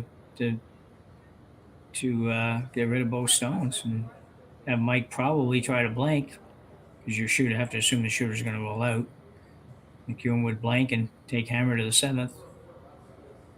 Down 4 zip. Got to make sure you throw this one good though.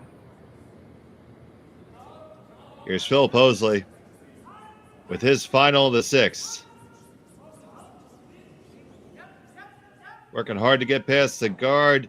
You do. Bang, bang, and away they go.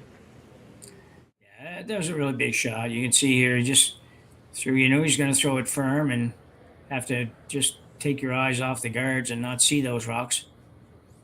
Sweat pretty hard to hold it out there early and just came off and let it come up that little bit and no problems at all. Good shot. So, yeah, absolutely great shot by Philip Hosli here. And now Mike McEwen on the blank attempt. So hold on to the hammer to give himself a chance in 7. And away it goes. The blank is in the book. And we will head to the 7th end with Hoesli with a 4-rock lead over Mike McEwen. Be back from Sault Ste. Marie right after this. You're watching Curling Stadium. Here at Red Arena, we are trying to help people through equine therapy. Working with the veterans has been a very amazing experience. Our little motto that we always say is empowerment through horses. I love what I do. I'm just happy to be a part of it.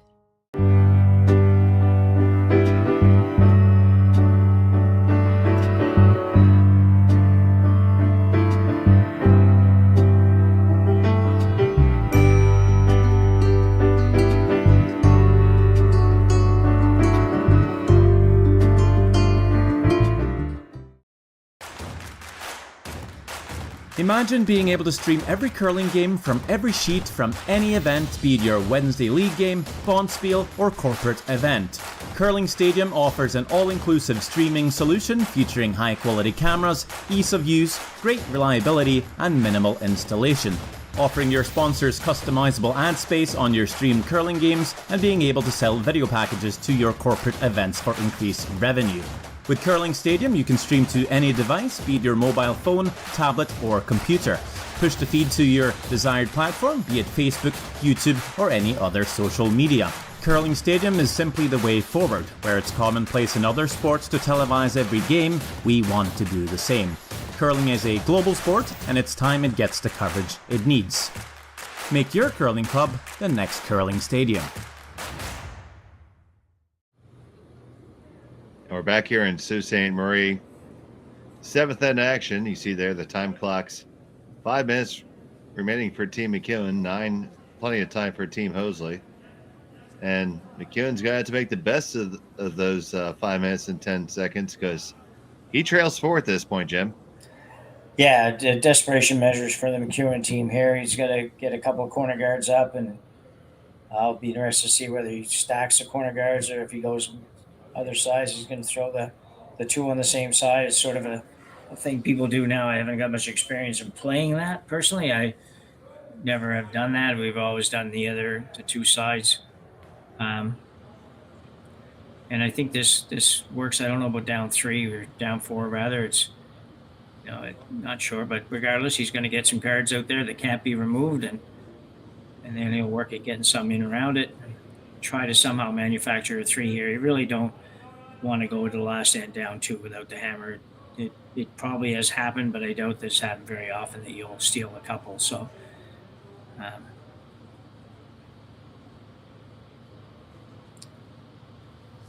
So, yeah, a little bit deeper than they wanted. I know that McEwen had originally tapped right past the hog line as his desired outcome there. Yeah, definitely too deep. Marco can't do anything about it just yet, but in a minute when he decides he wants to peel the corner, they're much easier to get rid of both than what you had planned. Usually you want those things lined up pretty straight with each other so that it becomes virtually impossible for somebody to make the double peel and get rid of the shooter as well.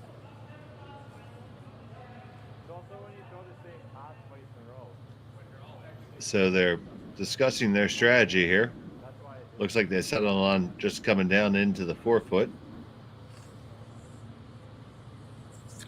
Yeah, I don't think you want to be throwing any kinds of guards or anything here. And just add another rock that Mike's going to have to do something about.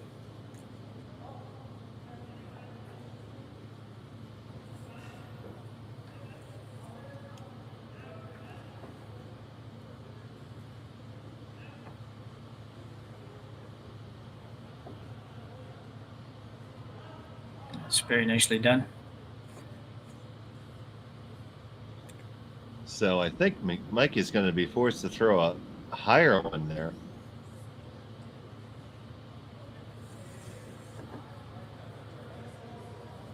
Because just as you just said, Jim, those 2 guards can go away with the next stone. Yeah. So try to find a way to preserve those rocks and add a guard to the pile. Yeah, he's looking about moving this top one a little bit and adding you'll end up with another rock up front. He could come around that whole bunch of rocks and Hosli will peel it off, no doubt, the 2 guards, but you could be behind the yellow one.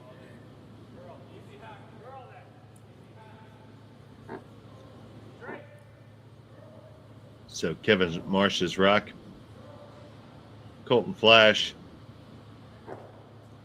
just going to tick it. The guard's going to advance into the rings. I don't think that was really the plan, but you still got the guards to work with. And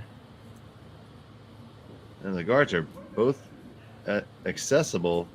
Are you surprised that they're going after the one in the house here first?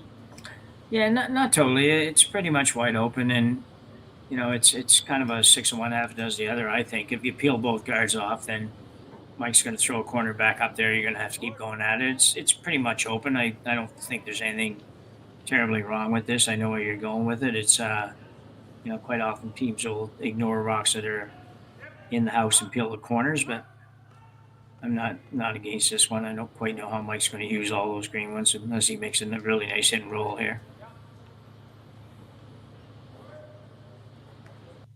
So Mike's going to try to come under here. You see him indicate it, a little bit quiet. We don't need to kill this crazily. Yeah, you don't want to be heavy on this for sure. And we got a guy like Flash who can hold it out there. No reason not to use that. Gets a hit and the roll under. Probably would have liked to roll just a skosh more there.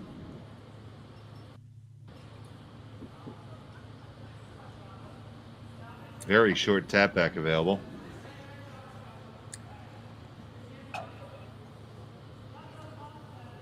I think for me now, If I'd you- like to get rid of those guards. Like if you don't make this, or you pop it through the hole, or you take a guard or something, I don't see the shot. I think I'd be peeling the guards off. If I can get rid of both of them, I'm going to peel them off.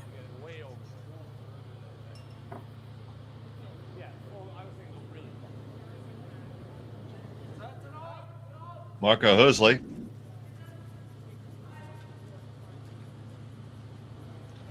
Working hard to get past the guard. Slide past the guard. Oh, you did end up wrecking on it. Just as Jim had feared.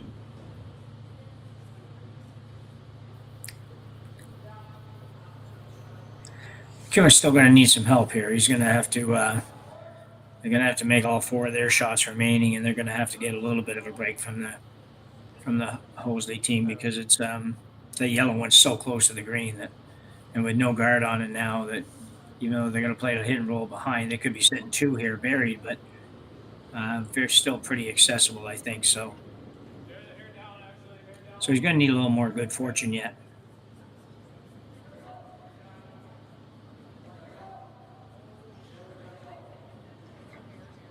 Colton Flash and Marsh is on this all day to try to hold it there. Yeah, really nice shot. They lie 1-2.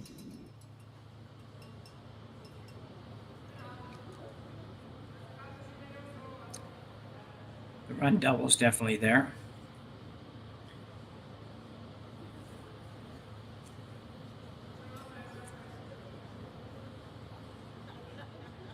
So you think that will go? Yeah, it would go. Yeah, I think he'll be happy with 1, so I don't think he's going to try real hard to make it, but I definitely think it'll go.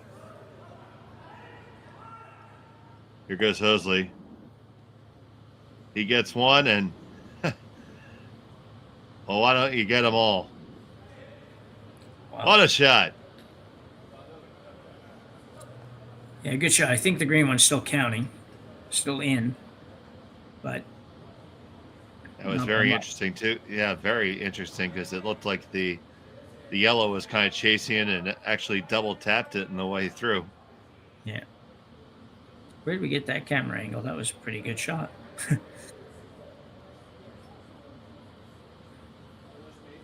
So Mike's got no choice here but to go around the guard, and that's fine because right now he's in a position where he actually has his opportunity to get 3. Because if he makes this really good, you would assume that Hosli will peel the 2 guards, and then McEwen splits the house, probably, or he throws a tight bite in the house guard. Anyway, the point is he should have a shot at 3 if he makes everything really good here. And assuming the one at the back is in, I think it is, just the way Mike tapped it too. I think he was indicating it's there. That was a great view of the 2 featured sheets here at the YNCU Curling Center. Look at all those loyal fans. All between both sides, and I'm sure more in the lounge. A couple hundred probably here in total. Yeah. Yeah, I didn't realize they had them on both sides, actually. They've been treated to some great curling all weekend long.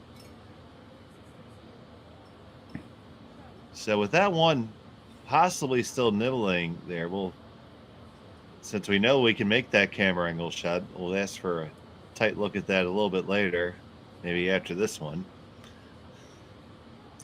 Yeah, what's your best? Yeah, what's your best defense here? Well, I'm peeling the guards. I'm going to get rid of those guards, and then whatever Mike does on his next shot, I'm going to try to make a double and get out of this with a 2. I don't want to do something here, and let's say you make this, you put it on the tee line, and somehow he's able to get to it and flop behind the guard again. Now all of a sudden you're going to have to make a heck of a draw to not give up 4. So I just, it's a little bit of a different game plan than I think I would have, or probably most people would have, but obviously they like the idea. And they made a pretty good shot along the way here. Yeah, they did. It's I think it will curl enough. And he might not try to remove it right now if he just gets down so he's on the nose of the yellow and the green one nose are a little bit towards the outside on that one so that he can get it on the next shot. That wouldn't surprise me either. Yeah, plenty of room to get that for sure. Yeah. Now, they did not have much time remaining. The last time I saw it was 2:46, and I think they may have just called timeout. Well, probably not a bad time to use one if you're gonna. This is gonna be the ball game here, one way or the other.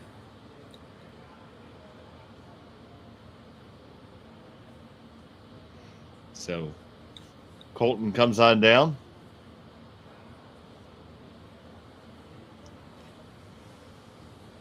Kevin didn't get an invitation to the party. No, he's coming anyway. Oh, there he goes. News travels slowly sometimes in the Sioux.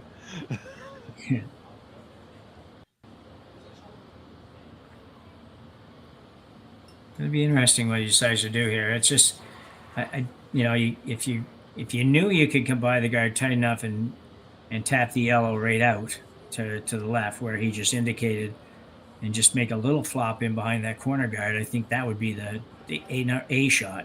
If that's makeable and doable, then I think you have a really good chance at 3 and possibly a chance at 4. And if you're not sure about that, then you have to make sure that you get it to a position where you can get it on the next shot.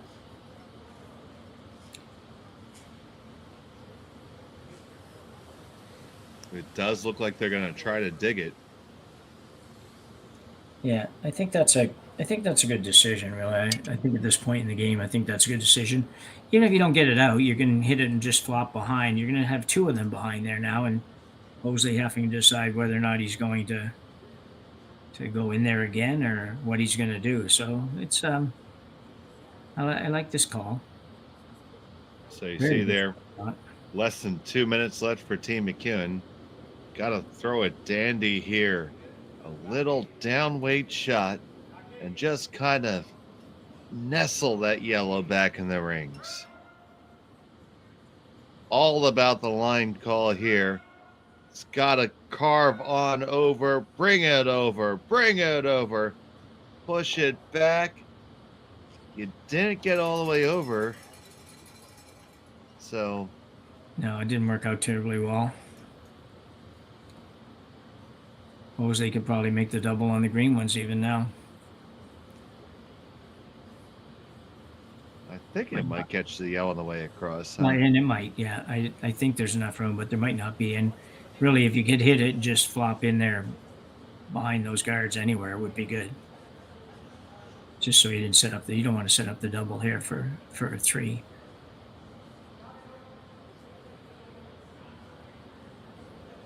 So Philip Hosli throwing the last stones for Marco with his final stone of the 7th. He asked for just a shade less ice.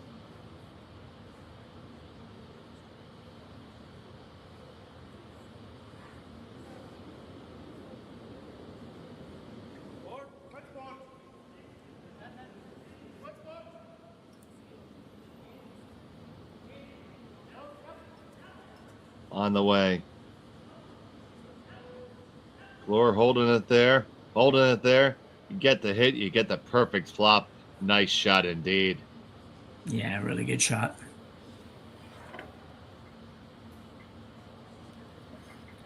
I don't think McEwen could do anything with those. I don't think the wizardry available here.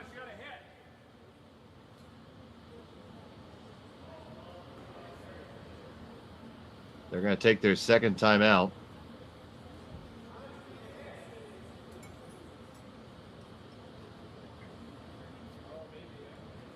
And Jim, do you see anything? No, nothing at all. I think this timeout really could be just discuss where you're going to eat, because it's I don't see how he's ever going to get them all unless this intern can come up enough. But then I can't see it ever coming enough to get rid of both yellows and staying. So I don't. I don't see much.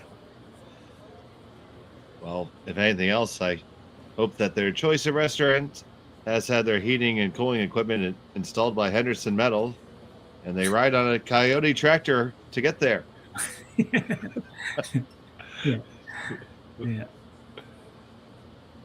That would be cool on a tractor, but what the hell? Those Prairie guys are tough. See some other sponsors of the event. The Delta Hotel there on the waterfront might have a nice restaurant. Yeah, they may well. They probably do. They might be staying there. Yeah, that's a good possibility.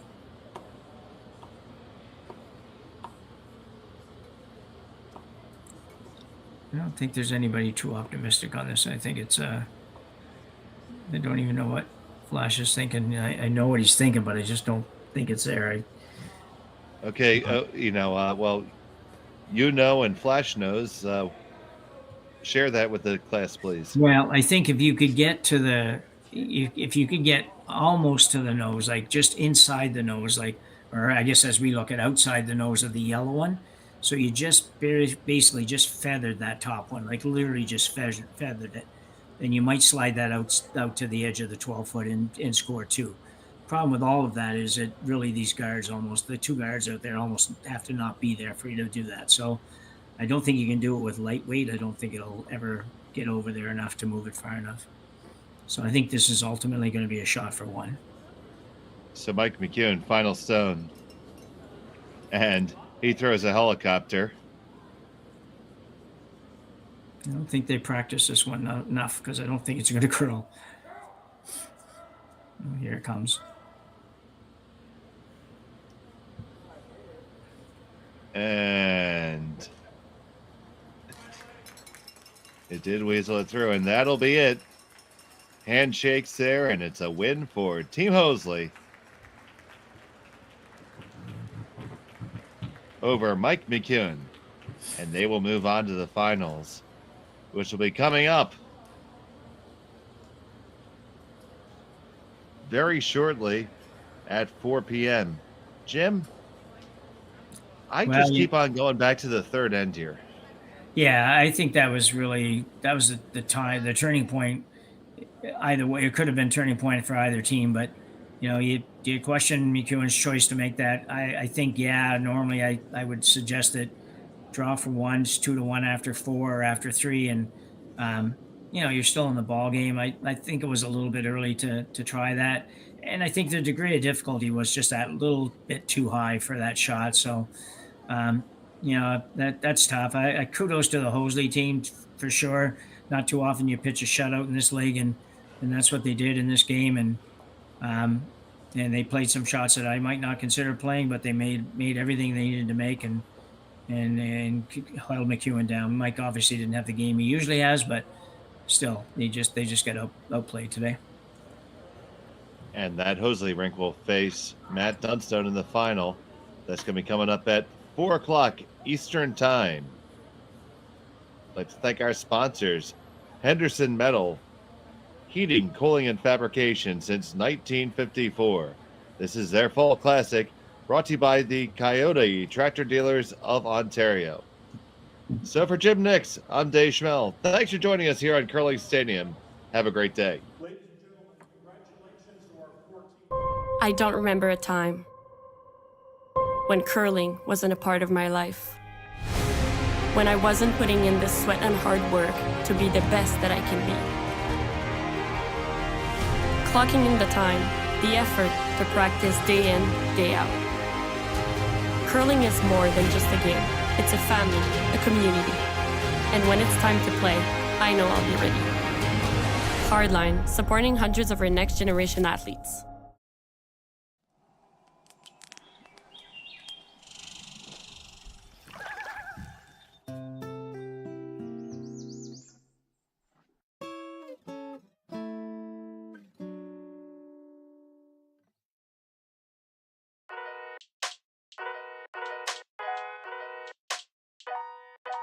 I'm Nolan Thiessen, CEO of Curling Canada and a BDO alumni.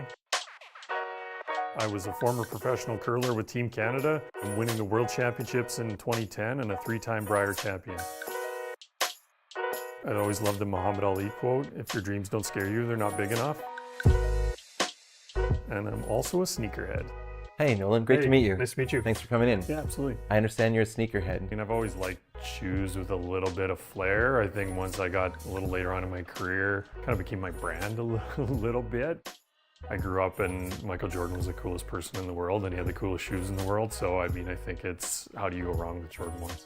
Can you tell me a little bit about the classics you're wearing today? Yeah, so these are Jordan 1 lows. The day that I found out that I was going to get the offer to be the CEO of Curling Canada, I was actually in a store and looked at the wall and saw these. And I said, those are perfect Curling Canada colors. And it just worked out. 20 years ago, you worked for BDO. Yeah. Were you allowed to wear those kind of shoes to the office? No, we were a little dressier then. What drew you to accounting? I was a math kid growing up. I'm very analytical. I like looking at things and not just looking at the numbers, but also looking at the story of what it means. And I think that kind of really drew me into accounting. Can you tell me a little bit about your life growing up in Brandon? I was a typical prairie kid. Baseball was my first love. Yeah, I grew up kind of chasing the baseball dream. Went to Louisiana in the 12th grade and got a college scholarship at junior college in Texas. Who would be the greatest baseball player of all time? My parents named me after him, so it's Nolan Ryan. Nolan Ryan's my idol. He'd be the one that I would be so starstruck to ever meet. So I notice your shoes are impeccably tied. Much like tying laces, accounting is all about the details. So what did you learn at BDO? Anybody can balance a balance sheet. It's, what does it mean? What does it say about the business? Time management, which was huge and came in handy, later on when I was, chasing the curling dream full time. From an athletic standpoint, you have a short window of time where you can be an athlete, and I could see the end of the road athletically, and I said, okay, I just need to sell out for this for right now, and I can go back and build my business career because I already had my designation at that point. Did having the designation, did that give you the comfort to take the leap? Oh yeah, absolutely. I remember one of the partners saying to me, accounting is one of the most recession-proof jobs there is. I mean, everybody needs an accountant, and I knew I had something to go towards when I was done.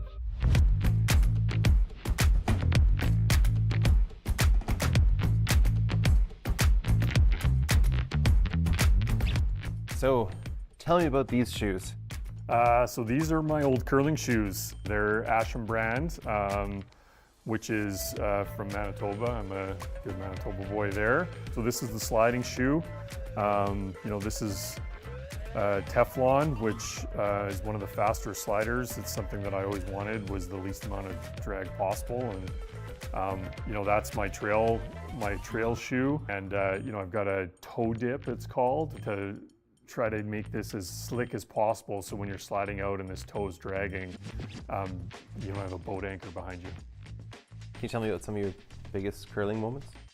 Obviously the biggest one was winning the World Championship. I mean, it's, wearing the maple leaf, standing on the top of the podium, singing your national anthem is your dream, right? I was a front end player too, so sweeping really mattered to me, and I actually was fortunate and also nerve-wracking enough that I got to sweep a draw to the button twice to win the Brier. So you kind of fulfill a lifelong dream, right? I think the first time I won it, I said, I wanted to win this thing since I was 10 or 11 years old. Like, it's so cool. What do you do to stay in shape now? So I do lots of outdoor running. Getting out for an hour and going for a run and just letting your mind clear, I think is one of my ways to sort of decompress. So like cross-training in sneakers, how did you diversify your skills in order to move up at Curling Canada? I said I wanted to learn the business of sport, and I wanted to, that meant doing some very junior roles. I'm someone who, I need to kind of do it to kind of understand it and see how the pieces are all put together. How can you help me kind of learn and expand my skill set? So sneakers provide stability. How did accounting provide you the solid foundation for your next role after curling? Being able to provide me that business acumen, I think, was was massive for me. Exposure to many different businesses and different clients, different motivations, being able to acknowledge all of those motivations for people, but then still being able to take it back to the business was valuable in my role. What is it like being the CEO of Curling Canada? You know, this means a little bit more to me than just sort of this one moment. I just, you know, I say I don't want to let the sport down, right? And I just care about it. But I think the biggest thing for me is just planning and focusing on the process and knowing that there's a long game, you know, having that strategic goal of where you want to take the organization, and always coming back to that. So sneakers protect our feet from rough terrain. How have you steered Curling Canada through a rough spot? Sometimes it's just saying, I don't know, right? And it's being confident enough to say, we don't have the answers right now and we'll get them. Always being open with all your stakeholders when decisions need to be made or when you're still processing. All right, so you've got to tell me about these beauties here. These are some custom sneakers that Tourism Calgary got done for me. We've got an amazing relationship with them. They helped us during COVID to be able to put on our events in a bubble for 80 days. Yeah, these are just some Jordan 1s, but custom airbrushed with the Calgary skyline, curling on the other side with the Scotties Tournament of Hearts logo and the Curling Canada logo on them. So I buy shoes to wear shoes, but these ones are so nice. These might be the only ones that I'll just leave on my shelves. They look too good. I'm not sure if I can wear these. So I know that youth participation is really huge for you. Why is it so important? You know what, it's the next generation. I watched the Brier when I was 10 and then said, I want to win it. I want those experiences for people now to look at it and say, that was a really cool moment, I'd love to experience that. And sometimes that experience is playing it, sometimes that experience is next time curling's in town, I want to be in the building to feel the energy. So reflecting on your journey from athlete to accountant to CEO, what's the legacy you want to leave behind? I love our game, I love the community, I love what it is. It's like this special piece of Canadiana. Our mission is more curlers curling better and more fans, right? Bonus round, which is harder? Winning the World Championship or getting your CPA? So they're different. Getting my CPA is harder. The World Championship is obviously extremely hard. It's also one though where if you screw up, millions of people saw it.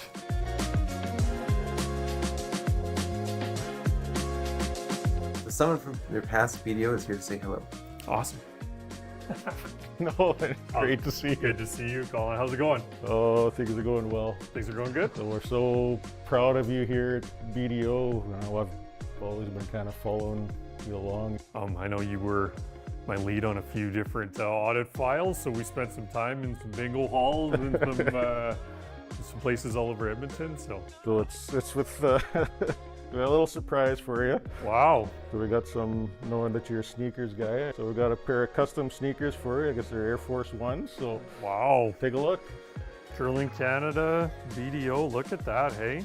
Our auditor at Curling Canada is actually BDO, so I'll have to take these down when I got to go down for the audit here in a couple of months. So this is awesome.